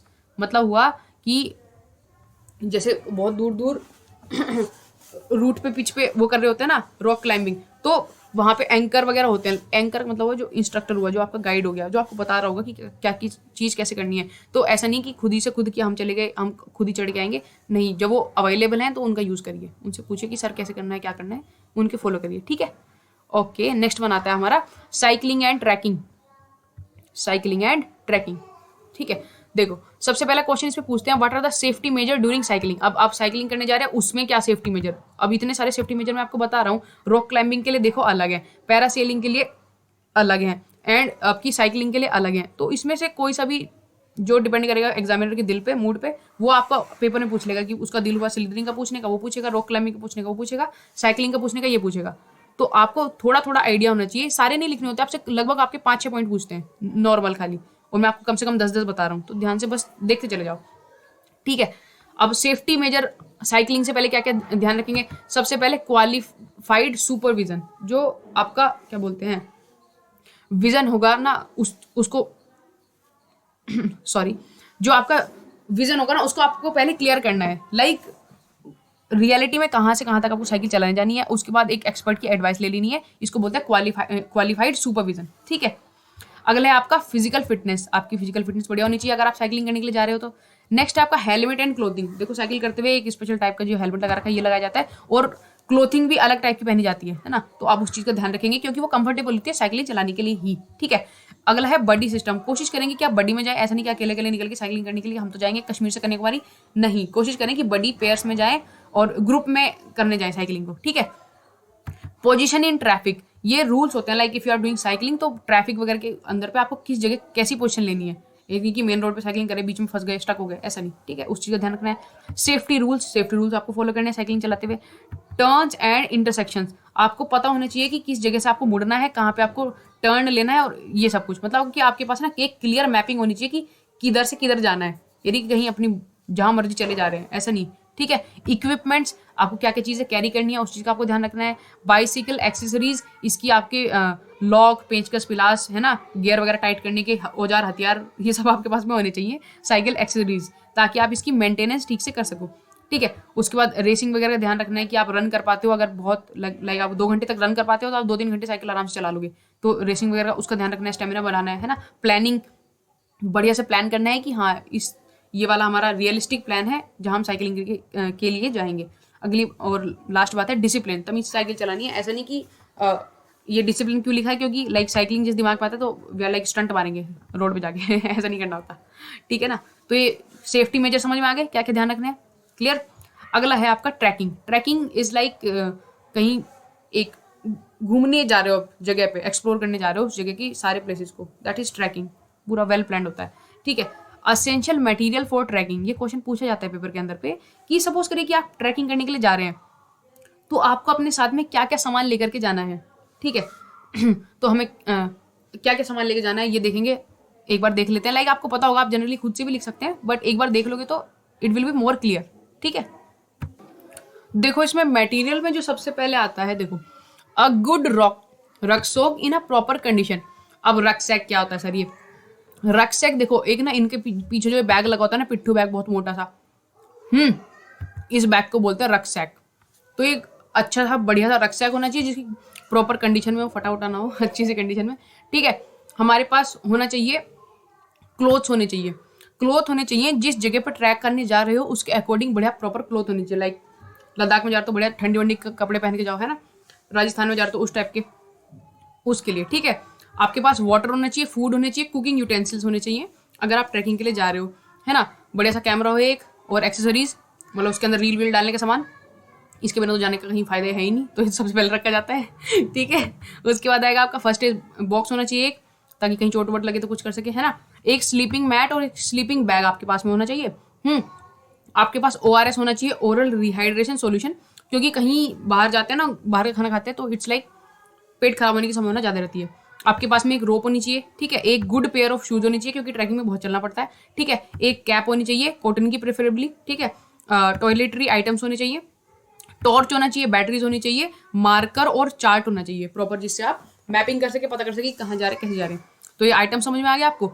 उसके बाद में फिर से इसका क्वेश्चन आएगा कि सेफ्टी मेजर, लाइक आप ट्रैकिंग करने जा रहे हो एंड आपको किस किस चीज़ का ध्यान रखना है ट्रैकिंग करते हुए, ठीक है। तो इसमें देखो कि आप जो है ना एडवेंचर ट्रिप अपनी बनाने से पहले उस पर्टिकुलर एरिया की सबसे पहले ये देखो कि वेदर फोरकास्ट कंडीशन कैसी है। ऐसा तो नहीं कि वहाँ पे गोवा जा रहे हो और वहाँ पे बता दिया कि साइक्लोन आने वाला है तो वेदर कंडीशन देख लो आप जिस भी जगह पे जा रहे हो वहाँ पे, ठीक है। उसके बाद है कि do carry multi pocket carry bag, जो आप सेफ्टी के अंदर पे ध्यान रखना कि जो बैग है ना आपकी वो मल्टी पॉकेट वाला हो, ताकि उसमें आप ज़्यादा से ज़्यादा सामान रख सको एंड अलग अलग सामान अलग अलग जगह चेन्स में रख सको, ताकि वो इंटरमिक्सिंग वगैरह ना हो उसकी, आपको ईजिली मिल जाए और अच्छे से पैक भी हो जाए, ठीक है। इस चीज़ का आपको ध्यान रखना है। उसके बाद में अच्छा बैग आपको कैरी करना है, वो मैं आपको बता ही चुका हूँ पहले भी, ठीक है। आपका है कि आपको एक मस्ट कीप अ लाइटर, आपके पास एक लाइटर होना चाहिए, एक नाइफ चाकू होना चाहिए, एक ब्लैंकेट, एक वाटर बॉटल, एक विंटर अटायर होना ही चाहिए, ठीक है। और कि आपके पास जो आपकी पैंट होनी चाहिए वो पॉकेट्स वाली होनी चाहिए, काफ़ी सारी पॉकेट वाली पैंट होनी चाहिए आपके पास, लाइक कार्गो पैंट्स होती हैं जो आपकी, वो पहननी है आपने, ठीक है। उसके बाद में टू प्रिवेंट इंसेक्ट बाइट, अगर लाइक जंगल वगैरह पे कहीं पे ट्रैकिंग करने जा रहे हो तो कोशिश करो कि आप फुल स्लीव्स के कपड़े पहने, फुल स्लीव्स के, फुल पैंट्स के, इन सब के आपको कपड़े पहनने हैं, ठीक है। इसके साथ में ही आपको एक डायरेक्शन के लिए कंपास कैरी करना है, एक उस पर्टिकुलर एरिया जहां पर आप करने जा रहे हो ट्रैकिंग वहां का एक टोपोग्राफिकल मैप कैरी करना है, माउंटेन्स वगैरह में जा रहे हो जहाँ पे भी, ठीक है। एक आइस कटिंग एक्स कैरी करनी है अगर आप लद्दाख वगैरह साइड में जा रहे हो ट्रैकिंग करने के लिए। लाइक आपकी मटेरियल ना डिपेंड करेगा कि आप किस टेरेन में, किस रीजन में या कहाँ पर जा रहे हैं ट्रैकिंग के लिए, ठीक है ना। क्लियर हुआ इतना? आसान था यार ये तो, थोड़ा सा सोच के भी लिख लोगे, कॉमन सेंस वाली चीज़ है। ओके, अगला क्वेश्चन देखिए, next question comes here is what are the points borne in mind while cycle expedition, but like वही ऊपर गया ना आपका साइकिल वाला, साइकिलिंग करते वक्त किस चीज़ का ध्यान रखना है आपने, है ना, कि कौन कौन से पॉइंट जो है आपके दिमाग में आने चाहिए साइकिलिंग करते हुए। देखा हमने ट्रैकिंग के बारे में पढ़ा कि इसमें क्या क्या बैग के अंदर पे क्या क्या चीज़ का ध्यान रखेंगे, उसके बाद सेफ्टी किस किस चीज़ की हमने ध्यान रखनी है, उसके बाद साइकिलिंग का हमने देखा था सेफ्टी मेजर क्या क्या होने चाहिए। लेकिन सपोज करो कि हम लोग साइकिलिंग के लिए प्लानिंग कर रहे हैं, है ना, तो हमारे दिमाग में सबसे पहले क्या क्या पॉइंट आने चाहिए, ठीक है। वो चीज़ मैं क्वेश्चन में पूछ लिया, क्वेश्चन का थोड़ा सा डिफरेंस आपको समझ में आया होगा, ठीक है। देखो सबसे पहले plan a simple realistic practical expedition, सबसे पहले ना रियलिस्टिक होना चाहिए, लाइक सच में ऐसा नहीं कि कश्मीर से कन्याकुमारी केरला तक हम जा रहे हैं साइकिलिंग करते हुए, ऐसा नहीं, एक रियलिस्टिक प्लान होना चाहिए, वो बनाएंगे, ठीक है। Physical fitness of all participant, जितने भी लोग आपके ग्रुप में जा रहे हैं साइकिलिंग करने के लिए उनकी फिजिकल फिटनेस बढ़िया होनी चाहिए। सिलेक्शन ऑफ सेफ रूट, जो रास्ता है वो आपको सेफ सेलेक्ट करना है, ठीक है ना। उसके बाद सिलेक्शन इंस्पेक्शन ऑफ जो आपके इक्विपमेंट है साइकिल के, वो सब जो अभी बताए थे, लाइक औजार हथियार जितने भी हैं वो सब कुछ बढ़िया से आपको रखने हैं, ठीक है। Tie and halts, tie up halts, like आपको ये चीज़ पता होनी चाहिए कि हॉल्ट मतलब रुकेंगे आप कहाँ कहाँ, जैसे यहाँ से साइकिलिंग करते हुए गए, है ना, हम 6 घंटे यहाँ साइकिलिंग करेंगे, फिर ये वाले होटल पे रुकने वाले हैं, इस जगह पे रुकेंगे, अगर ये नहीं मिला तो ये ऑल्टरनेटिव हमारे पास होना चाहिए, है ना। उसके बाद आपका अरेंजमेंट होना चाहिए फूड वाटर का, उसकी प्लानिंग आपके बढ़िया से होनी चाहिए। एक आपकी बजटिंग और कम्युनिकेशन, लाइक कितना खर्चा हमारा हो जाएगा, कम्युनिकेट हम कैसे करेंगे, ये सब कुछ। तो सबसे पहले साइकिलिंग के लिए अगर हम जा रहे हैं तो ये सारे पॉइंट हमारे दिमाग में आने चाहिए। क्लियर हो गया? उसके बाद ये कुछ फिलअप्स हैं पेपर में पूछे जाते हैं, like dash and dash are qualities developed in adventure training. Adventure training अगर कोई बच्चा करता है, कोई कैडेट करता है, तो उसमें क्या क्या क्वालिटी डेवलप हो जाती है, कौन कौन सी? सेल्फ कॉन्फिडेंस डेवलप हो जाएगा और करेज डेवलप हो जाएगा। क्या क्या? सेल्फ कॉन्फिडेंस और courage qualities are developed in adventure training, ठीक है। Dash is air wing adventure activity, air wing में करवाते हैं ग्लाइडिंग, नेवी में करवाते हैं सेलिंग और आर्मी में बोलते हैं उसको ट्रैकिंग, ठीक है। एयर विंग हवा वालों के लिए ग्लाइडिंग, नेवी वाटर वालों के लिए सेलिंग और आर्मी वालों के लिए ट्रैकिंग, ठीक है। ओके, अगला है ये क्वेश्चन जनरली पूछते हैं, जनरली सा क्वेश्चन आता है कि mention adventure activity done by NCC cadet. Like कौन कौन सी एडवेंचर एक्टिविटीज है जो एनसीसी कैडेट करते हैं, तो देखो भैया इसमें ट्रैकिंग करते हैं हम लोग, रॉक क्लाइंबिंग करते हैं, mountaineering, para jumping, water skiing, yachting, gliding, rafting, river rafting, parasailing, rowing, paragliding, है ना, cycling, motorcycle expedition, parachute jumping, hand gliding. इसमें से आपको 4-5 पता होने चाहिए बस, जो ऊपर हमने लिखे ना, rock climbing, parasailing, paragliding, cycling, trekking, आप ये भी लिखेंगे, दैट्स आर ऑल्सो करेक्ट। ये कुछ एक्स्ट्रा मैंने बता दिए हैं ताकि एक आधा ध्यान से मिस हो जाए तो फट से आप क्लिक करके लिख पाओ। क्लियर? ऑल राइट, वो हुआ चैप्टर हमारा खत्म। Next comes here environmental awareness and conservation. Environmental awareness and conservation, इसके बाद में एक आपका बचेगा obstacle course and the syllabus gets over. पूरा सिलेबस खत्म हो जाएगा बस, ठीक है। पूरी मैंने किताब कवर करवा दी, आपकी आर गुप्ता पढ़ने की जरूरत नहीं पड़ेगी, 3 वीडियो में सब कवर। ऑल राइट, सबसे पहले देखो इन्वायरमेंटल अवेयरनेस और कंजर्वेशन इसमें क्या क्या पूछते हैं, मेन सवाल क्वेश्चन आंसर फॉर्मेट में करा था आपसे।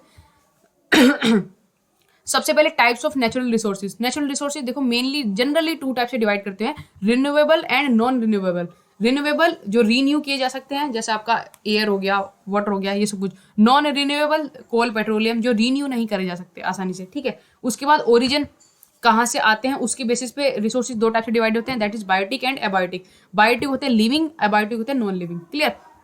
उसके बाद स्टेज ऑफ डेवलपमेंट के हिसाब से रिसोर्स को डिवाइड किया जाता है, अलग अलग हिसाब से डिवीजन है खाली है ना। तो स्टेज ऑफ डेवलपमेंट के हिसाब से डिवाइड करते हैं 4 टाइप में, potential resource, actual resource, reserve resource और स्टॉक रिसोर्सेज। ठीक है, कौन कौन से 4? Potential, actual, reserve, stock. Potential, actual, reserve, stock, PARS, पारस ठीक है, potential, actual, reserve, stock. Clear? अगला आता है आपका list out major effects of unrestricted use of natural resources. Like इसने हमसे पूछा कि मेजर इफेक्ट बता दो अनरेस्ट्रिक्टेड, बेलगाम जो यूज करे जा रहे हैं ना हम नेचुरल रिसोर्सेज जो हमें मिल रखे हैं, हम यूज किए जा रहे हैं, उससे क्या क्या नुकसान हो रहा है। तो भैया बता दोगे आप उससे क्या हो रहा है? ओजोन लेयर का डिप्लीशन हो रहा है, सोयल इरोजन हो रहा है, एसिड रेन हो रही है, ग्लोबल वार्मिंग हो रहा है, पोल्यूशन इतना बढ़ता जा रहा है, इसी वजह से तो हो रहा है सब कुछ। लिख पाओगे आप ये मेन लिस्ट आउट? इन्होंने मेजर पूछे तो मेजर हमने बता दिए। उसके बाद ये बहुत इंपॉर्टेंट क्वेश्चन ये पूछा जाता है, ग्लोबल वार्मिंग। जैसे ग्लोबल वार्मिंग आ जाएगा आपके दिमाग में आना चाहिए टेम्परेचर। ग्लोबल वार्मिंग के टर्म सुनते ही आपके दिमाग में कौन सा शब्द आना चाहिए? टेम्परेचर। अब आपसे शॉर्ट नोट लिखने के लिए बोला गया, write down a short note on global warming. तो देखो जो अर्थ का टेम्परेचर CO2 कैप्चर होने की वजह से इंक्रीज होता जा रहा है ना, उसको ग्लोबल वार्मिंग बोलते हैं, सिंपल। ठीक है अब देसी लैंग्वेज में क्लियर हो गया, अब थोड़ा थ्योरेटिकल लैंग्वेज में देख लेते क्या क्या लिखा है। Global warming is the increase of earth's average surface temperature due to the effect of green house gases. जो ग्रीन हाउस गैसेज है ना, उनके कारण जो अर्थ का टेम्परेचर इंक्रीज हो रहा है। क्यों होता है? जैसे ग्रीन हाउस गैस होती है, उसके अंदर पे आते हैं आपकी आ जाती है कार्बन डाइऑक्साइड, या आता है CO आती है कार्बन मोनोऑक्साइड, या आती है आपकी CFC क्लोरोफ्लोरोकार्बन, है ना। ये सब क्या करती है? अर्थ की हीट को ट्रैप कर लेती है धरती पे और उसको वापस नहीं जाने देती। तो क्या होगा? अगर हीट ट्रैप कर ली तो अर्थ का टेम्परेचर जो है वो राइज हो जाता है ना। बस यही लिखा है, such as carbon dioxide emissions from burning fossil fuels, है ना, और the form of deforestation which trap heat and would otherwise escape from the earth. जो अगर ये गैसेस क्या करती हैं, उस हीट को ट्रैप कर लेती हैं, जो कि अगर ये ट्रैप नहीं करती तो बाहर चली जाती है ना। इस वजह से टेम्परेचर बढ़ जाता है। आई होप बना पाओगे ना इसको लाइक अपने सेंटेंसेज में। ठीक है, देखो the global warming due to green house gases है फॉलोइंग इफेक्ट। इससे क्या होता है? लाइक ग्लोबल वार्मिंग हो रही है, उसके इफेक्ट क्या क्या होते हैं, उससे नुकसान क्या क्या हो रहा है, ये पूछ रहे हैं इससे। इससे क्या होता है? Reduction yield of crop. जो क्रॉप की वो है ना पैदावार, वो घट जाती है, क्योंकि इतना टेम्परेचर बढ़ जाएगा तो जो पौधा है उसको जिन कंडीशंस में ग्रो होना था वो कंडीशन नहीं मिल पाती, तो पैदावार घटती है इससे ग्लोबल वार्मिंग से। राइज इन सी लेवल, क्योंकि टेम्परेचर बढ़ेगा तो ग्लेशियर्स वगैरह जितने भी होंगे, आइसबर्ग्स, वो सब मेल्ट करेंगे, तो जो सी लेवल है वो राइज करेगा ग्लोबल वार्मिंग की वजह से। इंक्रीज इन अनप्रेडिक्टेबल रेनफॉल, इसका कारण भी वही है। जब सी लेवल राइज करेगा, बहुत सारा पानी होगा वहाँ पे, तो वो इवेपोरेट ज़्यादा करेगा, इतना ज़्यादा इवेपोरेट करेगा टेम्परेचर की वजह से। तो अनप्रेडिक्टेबल, किसी समय बेमौसम हर जगह टाइम बरसात होने वाली है, ये होता है किसकी वजह से? ग्लोबल वार्मिंग की वजह से। आई होप ये क्लियर हो चुका है। आगे बढ़े। अगला है, क्या है ये? What is green house? Green house क्या होता है? ग्रीन हाउस देखो क्या होता है, ये बेसिकली ना एक हम ना घर सा बनाते हैं, आपने देखा होगा लाइक खेतों वगैरह में ना ग्रीन सा लगा के बना देते हैं हाउसेज। उसके अंदर क्या करते हैं, कुछ पर्टिकुलर टाइप के प्लांट्स जो कि उस पर्टिकुलर गर्म टेम्परेचर में ग्रो अच्छा करते हैं, है ना, उसके अंदर पे उनको ग्रो किया जाता है। या फिर जैसे सपोज करो कि रशिया वगैरह हो गया, ऐसी स्कैंडिनेवियन कंट्री, फिनलैंड वगैरह हो गए, है ना, यूरोपियन कंट्रीज हो गई, जहाँ पे बर्फ पड़ती रहती है हर वक्त। तो वहाँ पर किसी भी चीज़ को अगर ग्रो करना है ना, फ्रूट्स वेजिटेबल्स वगैरह ग्रो करना है, तो वो ऐसे ग्रीन हाउस गैसेज घर बनाते हैं, ग्रीन हाउसेज बनाते हैं, जिसके अंदर पे हीट वगैरह ट्रैप करके वो अपनी फसल्स जो होती है ना, जितनी भी क्रॉप्स वगैरह उनको ग्रो करते हैं। ठीक है, तो ये होता है। देखो, greenhouse effect is the gradual warming of earth temperature. Earth का जो टेम्परेचर है वो बढ़ता जा रहा है, वो होता है आपका ग्रीन हाउस इफेक्ट। उसी को, और ये जो अर्थ का टेम्परेचर बढ़ रहा है ना, इसको बोलते हैं आपका ग्लोबल वार्मिंग। ठीक है, this is due to the accommodation of atmospheric carbon dioxide and other gases. जो आपके एटमोस्फेयर में कार्बन डाइऑक्साइड है एंड बहुत सारी गैसेज हैं, जैसे कि क्लोरीन हो गया, क्लोरोफ्लोरोकार्बन्स हो गए, कार्बन मोनोऑक्साइड हो गई, ये जो गैसेज हैं ट्रैप कर लेती हैं हीट को, इसलिए ये टेम्परेचर जो है वो इंक्रीज होता है। ठीक है, we are disrupting the balance of nature and industrial emission. Scientists all over the world are worried about the greenhouse effect and global warming may cause due to its result. Greenhouse effect की वजह से ही global warming cause होती है। ठीक है, and it's given कि like scientist वगैरह सब वरीड हैं, पीपल परेशान है कि कैसे इससे निजात पाई जाए। इसके अगर सही करने के तरीके पूछे जाएँ तो पॉल्यूशन को जितना हो सके है रिड्यूस किया जाए, क्लीन और ग्रीन एनर्जी का यूज़ किया जाए, ज़्यादा से ज़्यादा पेड़ लगाए जाए। ये 2-3 मेजर्स हैं जिससे हम इनके जो इफेक्ट है ग्रीन हाउस के और ग्लोबल वार्मिंग के कम कर सकते हैं। क्लियर हुआ? आगे बढ़े। नेक्स्ट आता है आपका methods of management and conservation of natural resources. हमें तरीके बताइए मैनेजमेंट के और कंजर्व करने के नेचुरल रिसोर्सेज को। नेचुरल रिसोर्स हवा, पानी, ये सब कुछ जितने हो गए ना, कोल, पेट्रोलियम, इनको मैनेज कैसे करना है और बचा के कैसे रखना है, उसके तरीके पूछ लिया आपसे। तो भैया 3R है सबसे पहले तो, रीयूज, रिड्यूस, रिसाइकल, है ना। रिसाइकल करो, रेन वाटर हार्वेस्टिंग करो, एफोरेस्टेशन। एफोरेस्टेशन मतलब होता है ज़्यादा से ज़्यादा पेड़ लगाओ, है ना। प्रॉपर वेस्ट मैनेजमेंट, जितना कचरा वगैरह उसका मैनेजमेंट बढ़िया होना चाहिए। Greater use of renewable resources, जो चीज़ें रीन्यू हो सकती है, जैसे आपकी टाइडल वेव एनर्जी हो गई, हाइड्रो एनर्जी हो गई, सोलर एनर्जी हो गई, ये चीज़ें रीन्यू हो सकती हैं, तो इनका ज़्यादा यूज़ करिए। अवॉइड वेस्टेज, वेस्टेज को कम करिए, है ना। इंक्रीज एनर्जी एफिशिएंसी, जो एनर्जी एफिशिएंसी उसको बढ़ाने की जरूरत है। एंड मॉनिटरिंग एंड कंट्रोल बढ़िया से होना चाहिए, रेगुलेशन अच्छा होना चाहिए, ताकि जो एनर्जी है ना वेस्ट ना जाए, यूटिलाइज हो ज़्यादा से ज़्यादा। ठीक है, तो ये तरीके हैं कंजर्व करने के नेचुरल रिसोर्सेज को। क्लियर? ओके, इसमें रोल ऑफ एनसीसी कैडेट आप कैसे कर सकते हो नेचुरल रिसोर्स कंजर्व, इसका आप खुद से जनरल सोच करके आंसर लिख सकते हैं, कोई दिक्कत वाली बात नहीं है, है ना। ये सारे पॉइंट्स भी लिखेंगे ना कि हम क्या करेंगे, हम रिसाइकिल करेंगे, रीयूज करेंगे, रेन वाटर हार्वेस्टिंग करेंगे, पेड़ लगाएंगे बहुत सारे, है ना, वेस्ट को मैनेज करेंगे, ये सब कुछ सेम चीज़ आ जाती है। ठीक है, अगला आता है आपका water conservation and rain water. Like ये तो हमने ऊपर बात कर ली जनरल, है ना, कि जनरली हम रिसोर्सेज को कैसे बचा रहे हैं, वो सब की बात कर ली। अब यहाँ पे पर्टिकुलरली पानी के बारे में बात करेंगे कि पानी को कैसे बचाएं, वाटर को कैसे कंजर्व करें। तो इसमें क्वेश्चन आता है ways to conserve water indoor. Indoor means घर के अंदर पे आप वाटर को कैसे बचा सकते हैं। ठीक है, तो इतना बड़ा पैराग्राफ देख के डरने की जरूरत नहीं है, मैं बताता हूँ इसमें कैसे कैसे बचाएंगे, आप खुद से भी लिख पाएंगे। ठीक है, तो सबसे पहले तो देखो, घर के अंदर पे कोई लीक कर रहा हो, पाइप या कोई टंकी, कोई टैप लीक कर रही हो, उसको आपने ठीक करवाना है। आपने एफिशिएंट फ्लशेस का यूज़ करना है। वॉशरूम्स वगैरह में जो फ्लशिंग सिस्टम होता है ना, उसको एफिशिएंट होनी चाहिए वो फ्लश, है ना, बढ़िया क्वालिटी की फ्लश होनी चाहिए, ताकि वो कम वाटर यूज़ करे। ठीक है, अगला है close the tap while brushing the your teeth. Like जब जिस समय ब्रश कर रहे होते हैं या फिर फेस पर साबुन लगा रहे होते हैं, है ना, उस समय जो टंकी है उसको बंद कर देना है, पानी बचेगा। ठीक है, वॉशिंग क्लोथ्स को, जो कपड़े धोने का पानी बचता है ना, कपड़े धोकर के जो वाटर बचता है उसको आप फ्लोर क्लीन करने के लिए यूज़ कर सकते हो, है कि नहीं। अगला है आपका जो आपका डिटर्जेंट है उसको अप्रोप्रिएट अमाउंट में यूज़ करिए। जैसे कपड़े धोने के लिए बहुत सारा 1 किलो सर्फ नहीं डालना होता, फिर धोते जा रहे हैं तो उससे बहुत पानी वेस्ट हो जाता है। तो कम डालिए और लाइक कम पानी में उसको वॉश करने का ट्राई करिए। ठीक है, अगला है आपको कि लाइक नहाते वक्त जब आप अपनी बॉडी पे साबुन लगा रहे होते हो, तो आप शावर वगैरह जो टंकी वगैरह होती है उसको बंद कर दीजिए। ठीक है, उस समय वेस्ट होता है पानी अदरवाइज। अगला है कि जब आप बर्तन धो रहे होते हो, डिश को वॉश कर रहे होते हो, तो जिस समय बर्तनों पे साबुन लगा रहे होते हैं उस समय टैप बंद कर दो, उस समय वो रनिंग नहीं छूटनी चाहिए। ठीक है, अपने जो वाटर बिल है उसको एक बार मॉनिटर करो, ताकि आपको पता चल जाए कि कितना पानी आप यूज़ कर रहे हो, कितना आपने बचाया, और अगर आपको लग रहा है कि जरूरत से ज़्यादा पानी यूज़ हो रहा है तो कहाँ पे लीकेज वगैरह आ रही है, ये सब मॉनिटर करने में आपकी वो हेल्प करेगा। ठीक है, अगला है आपका कि जो आपका गार्डन होता है ना या लॉन होता है या गमले वगैरह में पौधे में अगर आप पानी दे रहे हैं तो कोशिश करिए कि अर्ली मॉर्निंग के समय पे दो या अर्ली इवनिंग के समय पे दो। क्यों? क्योंकि अगर दोपहर में पानी दोगे तो इवेपोरेट हो जाएगा, और मॉर्निंग इवनिंग में सूरज तेज नहीं होता, तो लाइक जितना पानी पौधे सोख सकते हैं ना मैक्सिमम से मैक्सिमम वो एब्जॉर्ब कर पाएंगे। तो ये तरीके हैं पानी बचाने के घर के अंदर। क्लियर हो गए? इजी थे? ठीक है, अगला देखो, rain water harvesting. Rain water harvesting होता है बारिश के पानी को बचाना, बारिश के पानी को सेव करना इज रेन वाटर हार्वेस्टिंग। इसमें डायरेक्ट क्वेश्चन आता है कि types of rain water harvesting. तो भाई देखो, रेन वाटर हार्वेस्टिंग सिस्टम जो है ना वो 4 टाइप के होते हैं। खाली ये 4 सिस्टम आपको याद रखने हैं। कौन कौन से? Ground catchment system, roof catchment system, subsurface dyke, groundwater recharge. कौन कौन से 4 सिस्टम? ये 4 सिस्टम 4 बार बोलेंगे तो याद हो जाएंगे। Ground catchment system, roof catchment system, subsurface Duke और ग्राउंड वाटर रिचार्ज। ये types of rain water harvesting है। रेन वाटर हार्वेस्टिंग आपको समझ में आया? बारिश के पानी को सेव करना या बचाना। ठीक है। Daily change in air is known as weather. आपको जो रोजाना का एटमोस्फेयर में चेंज होता है उसको बोलते हैं वेदर। ठीक है, ये तो पता ही होगा। अगला आता है आपका टॉपिक वेस्ट मैनेजमेंट। पानी को मैनेज कर लिया, अब कचड़े को मैनेज करते हैं। ठीक है। सबसे पहले इसमें पूछते हैं आपसे टाइप्स ऑफ वेस्ट।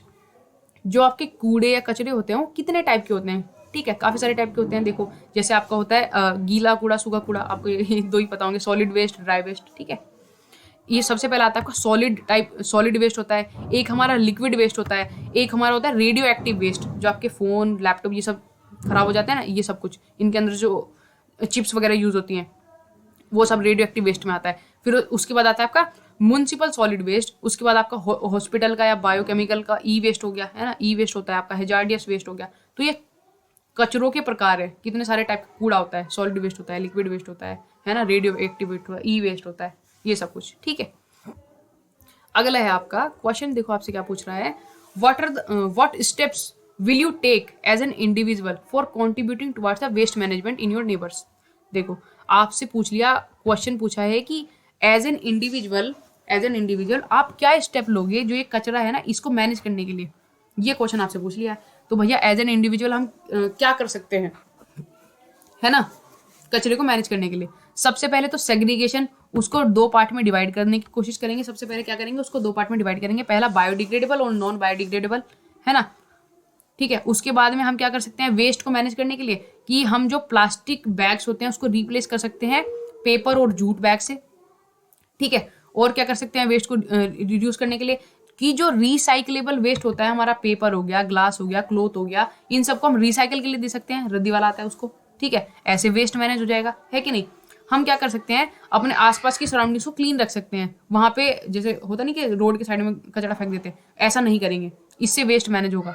ठीक है, हम क्या कर सकते हैं, वर्मी कंपोस्टिंग यूज कर सकते हैं या नेचुरल कंपोस्टिंग यूज कर सकते हैं। वर्मी कंपोस्टिंग में क्या करते हैं कि जो केंचुए होते हैं ना, गीला, जैसे गीला कचड़ा हुआ उसको एक जगह इकट्ठा किया और वहाँ पे केंचुए डाल दिए, तो केंचुए क्या करेंगे, थोड़े महीनों बाद उस जो पूरा कचड़ा होगा उसकी खाद बना देते हैं। या फिर हम ऐसा कर सकते हैं कि एक गड्ढा खोदा, वहाँ पे वो जितना आपके किचन का जितना वेस्ट हो गया, छिलके, सब्जी, ये सब कुछ, वो दाब दिया थोड़े दिन के लिए, उसकी खाद बन जाती है, वो नेचुरल कंपोस्टिंग होती है। ठीक है, तो ऐसे वेस्ट मैनेज हो गया, वेस्ट ही तो मैनेज हो रही है। ठीक है, उसके बाद हम क्या कर सकते हैं कि जैसे आपके टायर हो गए, बैटरी सेल हो गया, प्लास्टिक बिन्स हो गए, इनका हम कोई इनोवेटिव यूज कर सकते हैं। जैसे कोई क्रिएटिव सामान बना दिया सजाने का, जैसे अभी वाटर बॉटल्स के अंदर प्लांट वगैरह ग्रो कर देते हैं साइड में, है ना, तो ये इनोवेटिव यूज कर सकते हैं हम उसका, इससे भी वेस्ट मैनेज हो जाएगा, है ना। हम कर सकते हैं think of use of that thing that would be discard. Like कोई चीज को फेंकने से पहले एक बार सोच लेना होता है कि ये किसी और चीज के लिए यूज हो सकती है या नहीं। ऐसे भी वेस्ट मैनेज होता है। तरीके पता चल गए, क्लियर हो गए, आगे बढ़ जाओ। अगला है आपका pollution control. Very easy topic, सबको पता होता है। टाइप्स ऑफ पोल्यूशन, 4 टाइप के पोल्यूशन होते हैं, soil pollution, water pollution, air pollution, sound pollution. अब इसका पूछते हैं measures to control pollution. Very common answer, छोटे में बहुतों ने दिया होगा तो ठीक है, कि किस किस तरह से पोल्यूशन कंट्रोल किया जाए। तो देखो इसका स्क्रीनशॉट हो, इसको खुद से रीड करना, मैं आपको जनरली बता देता हूँ पोल्यूशन कंट्रोल के तरीके। लाइक सोयल पोल्यूशन जो आपका होता है उसको कैसे कंट्रोल किया जा सकता है। हम फार्मर से बोलेंगे कि आप ज़्यादा केमिकल और पेस्टिसाइड यूज़ मत करिए, है ना, उससे पौधे की पैदावार और फसल खराब होती है। हम ज़्यादा से ज़्यादा पेड़ लगाने की कोशिश करेंगे जिससे प्लांट्स जो है उसकी रूट्स को पकड़ के रखें और वहाँ पे पोल्यूशन रिड्यूस हो। ठीक है, वाटर पोल्यूशन को कैसे रिड्यूस करा जाता है। वाटर पोल्यूशन को कम करने के लिए हम कर सकते हैं कि जो इंडस्ट्री से केमिकल या जो नाली वगैरह का से पानी जितना डिस्चार्ज होता है सी वगैरह के अंदर पे या रिवर्स वगैरह के अंदर पे उसको ट्रीटमेंट के बाद ही वहाँ पर भेजें, इंडस्ट्रियल वगैरह जितना वेस्ट होता है, जिससे पानी जो है वो रहे, साफ रहे, ठीक है। उसके बाद में उसका पॉल्यूशन ना हो बेसिकली, ठीक है ना। एयर पॉल्यूशन से रुकने के लिए हम क्या कर सकते हैं कि जो आपका ग्रीन फ्यूल है ना, लाइक आपका बैटरी से चलने वाली जो होता है ना इलेक्ट्रिक व्हीकल्स, उनका यूज़ करें, है ना। पेट्रोलियम और जो कोल व्हीकल्स होते हैं इनको अवॉइड करने का ट्राई करें। हम ऐसा करें कि अपना अपना पर्सनल व्हीकल लेकर ना चले, पब्लिक ट्रांसपोर्ट का ज़्यादा से ज़्यादा यूज़ करें, है ना। उससे एयर पोल्यूशन जो है रिड्यूस होगा। हम अपनी गाड़ी के अंदर पे कैटालिटिक कन्वर्टर यूज़ कर सकते हैं जो कि उसके पीछे के धुएं को प्योरीफाई करके हवा में रिलीज करता है, ठीक है। साउंड पोल्यूशन को कैसे रिड्यूस करेंगे? साउंड पोल्यूशन के लिए लाइक ये ओवरऑल सारे पोल्यूशन पूछा ना आपसे, तो मैं तो खाली मेन बता रहा हूँ पॉइंट्स, ठीक है। साउंड पोल्यूशन को रिड्यूस करने के लिए लाइक बहुत ज़्यादा डीजे, डैक, हाई वॉल्यूम के साउंड्स हम नहीं चलाएंगे, ठीक है। साउंड पोल्यूशन रिड्यूस के लिए जो आपकी व्हीकल्स होते हैं उसके अंदर पे जो हॉर्न होते हैं वो बहुत ज़्यादा इंटेंसिटी के, फ्रीक्वेंसी के हॉर्न्स यूज़ नहीं करेंगे, कम शोर वाले हॉर्न जो है वो यूज़ करेंगे, ठीक है। तो क्लियर हो गया तरीके? लिख पाओगे अभी आप पूरा? इसको एक बार रीड कर लेना, आपको क्लियरिटी मिल जाएगी, ठीक है ना। नेक्स्ट आता है water must be dash before it's used before it discharge to the lake. मतलब किसी भी नदी वगैरह में पानी को डालने से पहले वो प्यूरिफाइड होना चाहिए या ट्रीटेड होना चाहिए, ठीक है। ऐसे गंदा पानी नहीं डालना होता, नदी भी खराब हो जाती है। नेक्स्ट आता है आपका एनर्जी कंजर्वेशन। एनर्जी बचाएंगे, ऊर्जा को बचाने की कोशिश करते हैं आप। इसमें क्या पूछते हैं देखो, पहला क्वेश्चन आता है reasons for increase in energy conservation. Like जरूरत क्यों है एनर्जी को बचाने की, जरूरत क्यों है, ये पूछा सवाल आपसे, ठीक है भाई। देखो जरूरत क्यों है एनर्जी कंजर्व करने की, सबसे पहले तो पॉपुलेशन एक्सप्लोजन, जो पॉपुलेशन है वो बहुत बढ़ती जा रही है एंड सभी के लिए एनर्जी काफ़ी नहीं है, तो हमें एनर्जी जो है वो बचानी पड़ेगी। माइग्रेशन हो रहा है रूरल पॉपुलेशन का अर्बन पॉपुलेशन, अर्बन एरियाज की तरफ में, है ना, बहुत सारा माइग्रेशन हो रहा है भाई, ठीक है। इंक्रीज मैन्युफैक्चरिंग बहुत बढ़ती जा रही है, क्योंकि लोग बढ़ रहे हैं तो मैन्युफैक्चरिंग विल भी इंक्रीज होगी, उसके लिए हमें एनर्जी बचानी है। नंबर ऑफ व्हीकल्स जो है वो इंक्रीज होते जा रहे हैं, इसलिए एनर्जी बचनी चाहिए, है ना। ट्रांसमिशन लॉस हो रहे हैं काफ़ी सारे, ठीक है। और आपका क्या बोलते हैं, poor usage habits of individual and poor building designs. जो बिल्डिंग डिजाइंस पुअर, इसका मतलब हो गया कि like energy efficient building designs नहीं बन रहे हैं, तो एनर्जी बहुत सारी जगह पे डिमांड है क्योंकि पॉपुलेशन बहुत बढ़ चुकी है एंड क्या बोलते हैं वो मैनेज नहीं हो पा रही है, इसलिए हमें एनर्जी को बचाने की आवश्यकता है, ठीक है। अब इसके लगता हुआ क्वेश्चन आ जाता है कि मेजर्स टू कंजर्व एनर्जी, बचाने की जरूरत है, हमको बात समझ में आ गई, लेकिन एनर्जी बचाएं कैसे? तो एनर्जी बचाने के तरीके होते हैं, सबसे पहला आता है एनर्जी सेविंग बिल्डिंग डिजाइंस। जो आपके बिल्डिंग्स के डिजाइंस होते हैं वो एनर्जी सेविंग होने चाहिए, ठीक है ना। Use of energy efficient equipments, ऐसे इक्विपमेंट का यूज करिए जो एनर्जी एफिशिएंट हो। जैसे इसके लिए मैं आपको सबसे अच्छा एग्जांपल दूंगा, एकदम समझ में आ जाएगा, एलईडी बल्ब। तो एलईडी बल्ब क्या करता है कि कम एनर्जी यूज करता है, तो ऐसे इक्विपमेंट का यूज करें जिससे एनर्जी बचे। पब्लिक लाइटनिंग लाइक क्या बोलते हैं, रोड के साइड में, लाइक अगर हर कोई अपने गेट पे लाइट लगाए, उससे अच्छा एक पब्लिक लाइट लगा दी जाए, सारी रोड पे रोशनी हो जाएगी, है ना। यूसेज हैबिट है जो हमारी चीज़ों को यूज़ करने की, वो अच्छी होनी चाहिए, लाइक वेस्ट करने वाली हैबिट नहीं होनी चाहिए, है ना। पब्लिक ट्रांसपोर्ट सिस्टम, सब अपना अपना व्हीकल लेकर ना जाएं। अगर हम एक पब्लिक व्हीकल में, पब्लिक बस में ट्रैवल करते हैं तो उससे बहुत सारी एनर्जी बचती है, ठीक है। एनर्जी एफिशिएंट इंफ्रास्ट्रक्चर बनने चाहिए, है ना। और एक लास्ट है आपका प्रिवेंटिंग पिलफेरेज। लाइक पिलफेरेज होता है छोटी मोटी जो चोरी होती है, उनको पिलफेरेज बोलते हैं, है ना। तो अगर लाइक एनर्जी कंजर्व करेंगे तो छोटी मोटी चोरी लाइक बिजली चोरी कर ली, ये सब कुछ तो कंजर्व करेंगे तो ये सारी चीज़ें जो है बचेंगी, है कि नहीं। तो ये है मेजर्स, तरीके हैं एनर्जी को कंजर्व करने के कुछ, ठीक है। अगला आपका टॉपिक आता है wild life conservation protection act in India. Wild life, like तब से हमने पानी बचाया, फिर एनर्जी भी बचा ली, अब हम वाइल्ड लाइफ को बचाने का ट्राई करेंगे। Major threat to wild life, like क्या दिक्कत है वाइल्ड लाइफ को, ऐसे क्या परेशानी आ गई इंडिया के अंदर पे।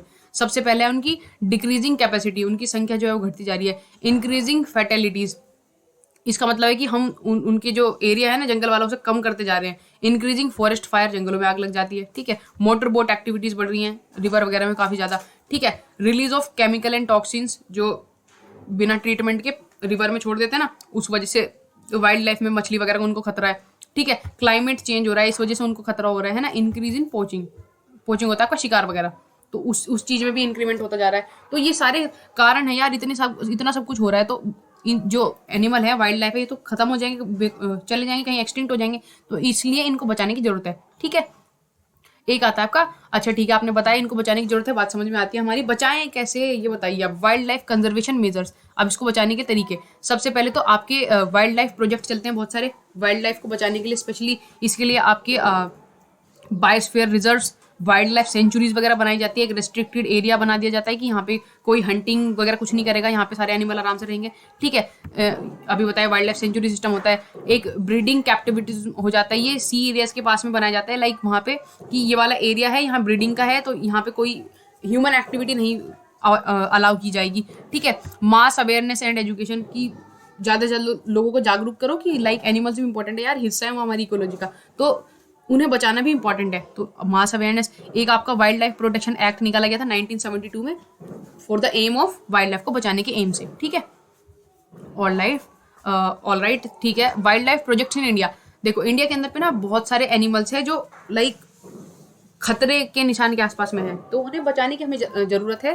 तो इसलिए हमारे बहुत सारे प्रोजेक्ट चल रहे हैं, जैसे टाइगर को बचाने के लिए चल रहा है project tiger, project elephant, project hangul, crocodile conservation project, एक प्रोजेक्ट डॉल्फिन भी आपका, project sea turtle, vulture conservation project, और ये है Indo Russian corporation for migratory birds. ये कुछ प्रोजेक्ट के नाम है जिसके थ्रू हम वाइल्ड लाइफ को बचाने का कोशिश कर रहे हैं, ठीक है। एक ही छोटा सा क्वेश्चन और देखिए, aim of wild life management, like अगर हम वाइल्ड लाइफ को मैनेज करते हैं तो उससे क्या होगा, एम क्या है उसका, वाइल्ड लाइफ को मैनेज करने का एम क्या है, क्वेश्चन ये पूछ लिया आपसे। तो इसका एम है हमारा कि हम लाइक वाइल्ड लाइफ को बचा पाएंगे सबसे पहले तो, है ना। वाइल्ड लाइफ को अगर मैनेज कर देते हैं, सबसे पहले हमारा मकसद है कि हम उनके नेचुरल हैबिटेट को, लाइक जो उनका जंगल है ना, उसको बचाने का ट्राई करें। अगर हमें वाइल्ड लाइफ को बचाना है तो सबसे पहले हमें उनका नेचुरल हैबिटेट जहाँ पे वो रहते हैं उसको बचाना होगा। इसके लिए हम क्या करते हैं, पार्क, वाइल्ड लाइफ सेंचुरी और रिजर्व फॉरेस्ट बनाते हैं, है ना। प्रोटेक्शन थ्रू लेजिस्लेशन, मतलब कि ये कानूनन वो होता है अपराध की, अगर आप किसी wild life sanctuary reserve forest में हंटिंग करते हुए कोई पेड़ काटते हुए पाए गए तो आपको सजा मिलेगी, फाइन लग जाएगा, जेल भी हो जाएगी, ठीक है। तो ये लेजिस्लेशन के थ्रू हम उनको प्रोटेक्ट कर रहे हैं, है ना। उसके बाद हमें क्या करना चाहिए, impose restriction on export of rare animals, like आपका हाथी के दांत हो गए, है ना, आपका गेंडे का सींग हो गया, तो ये कुछ चीज़ें हैं, या स्नेक का पूरा वो चीज़ हो गया, उसका स्किन वगैरह हो गई, इनका एक्सपोर्ट कर दिया जाता है। तो इस चीज़ पर रेस्ट्रिक्शन लगाई जाए तो हम वाइल्ड लाइफ जो है मैनेज कर पाएंगे, उसको बचा पाएंगे, ठीक है। कुछ एनजीओज हैं, उनको और ज़्यादा एनकरेज करें कि वो भी वाइल्ड लाइफ बचाएं, नॉन गवर्नमेंटल ऑर्गेनाइजेशन, ठीक है। जनरल अवेयरनेस फैलाएं पब्लिक में कि like wild life is important, that you have to save it, fine. अगला है, एक ये पूछा है इसमें, भरतपुर बर्ड सेंचुरी, ये कहाँ पे है, ये राजस्थान के अंदर पे है भाई, ठीक है। और a plant that obtains all sort of food from other plant, उसको बोलते हैं पैरासाइट, जो अपना सारा भोजन दूसरे पौधों से लेता है उस पौधे को बोलते हैं पैरासाइट्स, क्लियर, ठीक है। नेक्स्ट बढ़ते हैं, obstacle training, last topic, extremely last topic, and इसके बाद आपकी पूरी बुक हो जाएगी कंप्लीट, ठीक है। ऑल राइट, मुझे लगा एडवेंचर एक्टिविटी लास्ट था, बट ठीक है, this one is the last, final last है, असली वाला, ठीक है। सबसे पहले इसमें आपसे पूछेंगे 10 ऑब्स्टिकल्स जो एनसीसी कैडेट करते हैं, उनके नाम बता दीजिए। तो हम क्या करते हैं, हम स्ट्रेट बैलेंस होता है हमारे एक नॉर्मल सा, ठीक है। क्लियर जंप होती है एक होता है हमारा जिगजैग बैलेंस, हाई वॉल, ठीक है, double ditch, right hand vault, left hand vault, gate vault, ramp और स्ट्रेट बैलेंस। स्ट्रेट बैलेंस 2 बार होता है, ठीक है ना। स्ट्रेट बैलेंस देखो क्या क्या होते हैं, थोड़ा सा देख लो इनको ध्यान से, है ना। स्ट्रेट बैलेंस होता है कि ऐसे करके एक बीम लगाता है, उसके ऊपर आपको ना ऐसे दोनों हाथ करके ना चलना होता है। क्लियर जंप, ये वाला बीम वर्टिकल लगा, यहाँ से कूद के चले गए। जिगजैग बैलेंस, यही जो फट्टे होते हैं जिगजैग पोजीशन में लगे होते हैं आपके। हाई वॉल, ये आपकी 6 फीट ऊंची वॉल होती है जिसपे आपको कूद को जाना होता है। डबल डिच होते हैं एक गड्ढा, फिर थोड़ा सा गैप, फिर दूसरा गड्ढा, ये गोल में नहीं चौकोर में होते हैं, ठीक है। एक होता है आपका right hand volt, left hand volt. Right hand volt और लेफ्ट हैंड वोल्ट भी इसी तरीके होते हैं, बट उनकी हाइट ना थोड़ी ज़्यादा होती है। उनकी हाइट जैसे इसकी तो 1.5 से 2 फीट होती है, उनकी हाइट 3 से 3.5 फीट होती है। तो उन्हें कूदने के लिए हमें अपने राइट हैंड वोल्ट में राइट हैंड का यूज़ करना होता है और लेफ्ट हैंड वोल्ट में लेफ्ट हैंड का यूज़ करना होता है। एक होता है आपका गेट वोल्ट होता है, देखो इस साइड इस टाइप का गेट वोल्ट होता है, उसका 3 फीट पर 5 फीट पर उसमें 2 बीम पड़े होते हैं, इस पर आपको पैर रख के इस जंप लेके कूदना होता है। लाइक ये प्रैक्टिकल का चीज़ है यार, ठीक है। रैम्प वॉक देखी होगी, इसमें ऐसा करके एक रैंप बना होता है जिसपे से क्रॉल ऐसे बना, तो देखो ऐसा होता है, ऐसा यहाँ से क्रॉल करके आते हैं, फिर यहाँ से कूदते हैं, ठीक है। एक स्ट्रेट बैलेंस वो बता दिया, रिपीट होता है एक ऑब्स्टिकल जो रिपीट होता है स्ट्रेट बैलेंस। ये ऑब्स्टिकल जो होते हैं ये 10-10 मीटर की दूरी पे लगे होते हैं टोटल ये 110 मीटर की दूरी में सारे ऑब्स्टिकल कवर हो जाते हैं। कितनी दूरी में हो जाते हैं? 110 मीटर में। ठीक है, ऑब्स्टिकल के नाम क्लियर हो गए। ठीक है, अब है सेफ्टी मेजर्स। लाइक ये जो ऑब्स्टिकल है इतने सारे मैम आपने जो बताए, इनको करने से पहले हमें किस किस चीज़ का ध्यान रखना चाहिए? एक क्वेश्चन ये हो गया हमारा सेफ्टी मेजर ऑब्स्टिकल करने से पहले, और दूसरा इन्हें करने के क्या फायदे होते हैं। बस ये 2 क्वेश्चन और आपका वीडियो हो गई खत्म। ठीक है, तो सबसे पहले सेफ्टी मेजर, सबसे पहले तो हम क्या करेंगे कि जो फिजिकली फिट कैंडिडेट है उसी को खाली ऑब्स्टिकल करवाएंगे। यानी किसी की तबीयत खराब है उसको बोला जबरदस्ती हाँ जा आज ऑब्स्टिकल करता है जबरदस्ती, है ऐसा नहीं करना। ठीक है, ये ऑब्स्टिकल जो क्रॉस है ये पीटी ड्रेस में किए जाते हैं, है ना, पहले विदाउट वेपन फिर वेपन के साथ में। ठीक है, पीटी ड्रेस में करे जाते हैं, जनरली वर्दी में स्टार्टिंग में नहीं करे जाते। ठीक है, अगला है कि अगर ऑब्स्टिकल ही करवाए जा रहे हैं तो सबसे पहले इंडिविजुअल की टाइमिंग पे ध्यान दिया जाए, उसके बाद में उसको टीम में करवाया जाए। पहले इंडिविजुअल को परफेक्ट बनाओ, उसके बाद टीम से डिवाइड करो फिर करो, नहीं तो सारे टीम वाले हाथ पर तुड़ा के बैठ जाएंगे। ठीक है, अगला है कि वेट और स्लिपरी जो ऑब्स्टिकल होता है उसको अवॉइड किया जाए, अदरवाइज से स्लिप होकर गिरने का खतरा रहता है। ठीक है, obstacle to be done under a qualified instructor. आपके साथ में अगर आप ये ऑब्स्टिकल क्रॉस कर रहे हैं ना तो एक क्वालिफाइड इंस्ट्रक्टर होना चाहिए जो ये सारे काम आपसे करवाए, और वहाँ पर जो है फर्स्ट एड का अरेंजमेंट जरूर होना चाहिए जहाँ पे आप ये ऑब्स्टिकल कर रहे हैं। ठीक है, ये सेफ्टी मेजर समझ में आ गए। देखो ये सेफ्टी मेजर जो मैंने आपको बताई है ना, ये जो मेन पॉइंट है इनको लिख लो खाली, जितने मैं हाईलाइट करता हूँ, और उसको 3-3, 4-4 बार रीड कर लो, तब तो आपको दिमाग में अच्छे से क्लियर हो जाएंगे, क्योंकि काफ़ी सारे सेफ्टी मेजर है और ये पूछे जाते हैं पेपर में। देखो आपका पेपर जो है ना 275 नंबर का होता है, 275 मार्क्स, तो भाई कुछ तो पूछेंगे ना, 275 नंबर बहुत सारे होते हैं। ठीक है ना, वही चीज़ है इसीलिए। ठीक है, लास्ट टॉपिक है आपका कि लाइक ये ऑब्स्टिकल करने से क्या फ़ायदा है। ये इससे हमारी फिजिकल फिटनेस बढ़ेगी, हमारी एजिलिटी बढ़ेगी, है ना। आप ऐसे बोल सकते हैं कि मेंटल फिटनेस बढ़ेगी, है ना, ये मेंटल फिटनेस आ ही गया। कोऑर्डिनेशन बढ़ेगा माइंड और बॉडी का। ठीक है, रिस्क टेकिंग एबिलिटी हमारी इंक्रीज हो जाएगी, हमारी प्रॉब्लम सॉल्विंग स्किल इंप्रूव हो जाएगी, हम देख के पता करेंगे ना कि किस ऑब्स्टिकल को कैसे क्रॉस करना है। हमारी ओवरऑल टीम स्पिरिट इंक्रीज हो जाएगी। क्या क्या इंप्रूव होगा इससे? फिजिकल फिटनेस बढ़ेगी, मेंटल फिटनेस बढ़ेगी, कोऑर्डिनेशन बढ़ेगा माइंड और बॉडी का, है ना, रिस्क टेकिंग एबिलिटी बढ़ेगी, एक हमारे अंदर एडवेंचरस स्पिरिट डेवलप होगी, प्रॉब्लम सॉल्विंग स्किल्स, और हमें टीम स्पिरिट जो है वो इंक्रीज होने वाली है। तो अगर आप यहाँ तक पहुँच चुके हो तो you have cross the obstacle, पूरी आर गुप्ता आपने कर लिया फिनिश। देखो जो बच्चा यहाँ तक पहुँचा है ना, मेरे को कमेंट बॉक्स में ये लिखना, कमेंट बॉक्स में आप लिखो कि Roger that, ROGER, Roger that. ये नेवी सील का लोगो होता है कि हमने कर दिखाया वाला फील आती है, रोजर दैट। जिस बच्चे ने ये कमेंट बॉक्स में लिखा मुझे समझ में आ जाएगा कि पर्टिकुलर बच्चे ने पूरी वीडियो देख ली है, and it was really a proud moment कि आप इतनी मेहनत करके कोई वीडियो बना रहे हो और बच्चा पूरी देखता है, तो इट रियली फील्स गुड, है ना। ठीक है, तो ये कमेंट डाउन करना आप रोजर दैट, एंड वीडियो कैसी लगी मेरे को जरूर एक बार बता देना। फाइन, और ये देखना कि लाइक इसकी जो PDF है वो आपको टेलीग्राम ग्रुप पे मिल जाएगी, उसको वहाँ से उठा लेना, उसको पढ़ लेना, 3-4 बार रीड कर लेना। इस वीडियो को दोबारा से अगर देखने की इच्छा है तो 2x स्पीड पे देख लेना। मैंने थोड़ा स्लो पढ़ाने की कोशिश की है क्योंकि बच्चे कहते हैं आप बहुत फास्ट पढ़ा देते हो। ठीक है, और स्पेशल सब्जेक्ट की जो वीडियो है वो ऑलरेडी पढ़ी हुई है, क्रैश कोर्स भी मैंने ऑलमोस्ट अच्छे से कवर करवा दिया था उसका। ठीक है, तो all the best for your exam. जब भी आपका एग्जाम है बढ़िया से पेपर देके आना, आई एम एश्योर यू आपका ग्रेड आएगा, पक्का से आने वाला है। अगर आप यहाँ तक पहुँच चुके हैं तो यू आर रियली डेडिकेटेड। सो इस वीडियो में यहाँ तक समाप्त करते हैं इसको। Thank you very much, and really अगर लाइक प्राउड ऑफ यू अगर यहाँ पे हो आप। ठीक है, रोजर दैट। मिलेंगे नेक्स्ट वीडियो में। ठीक है, आर गुप्ता आपकी फिनिश। कोई टॉपिक ऐसा लगता है जो इंपॉर्टेंट है, आप चाहते हैं दोबारा से रिपीट करवाया जाए या दोबारा से कवर करवाया जाए, तो उसे कमेंट बॉक्स में लिख दीजिएगा। ठीक है, मिलेंगे नेक्स्ट वीडियो में, तब तक के लिए जय हिंद।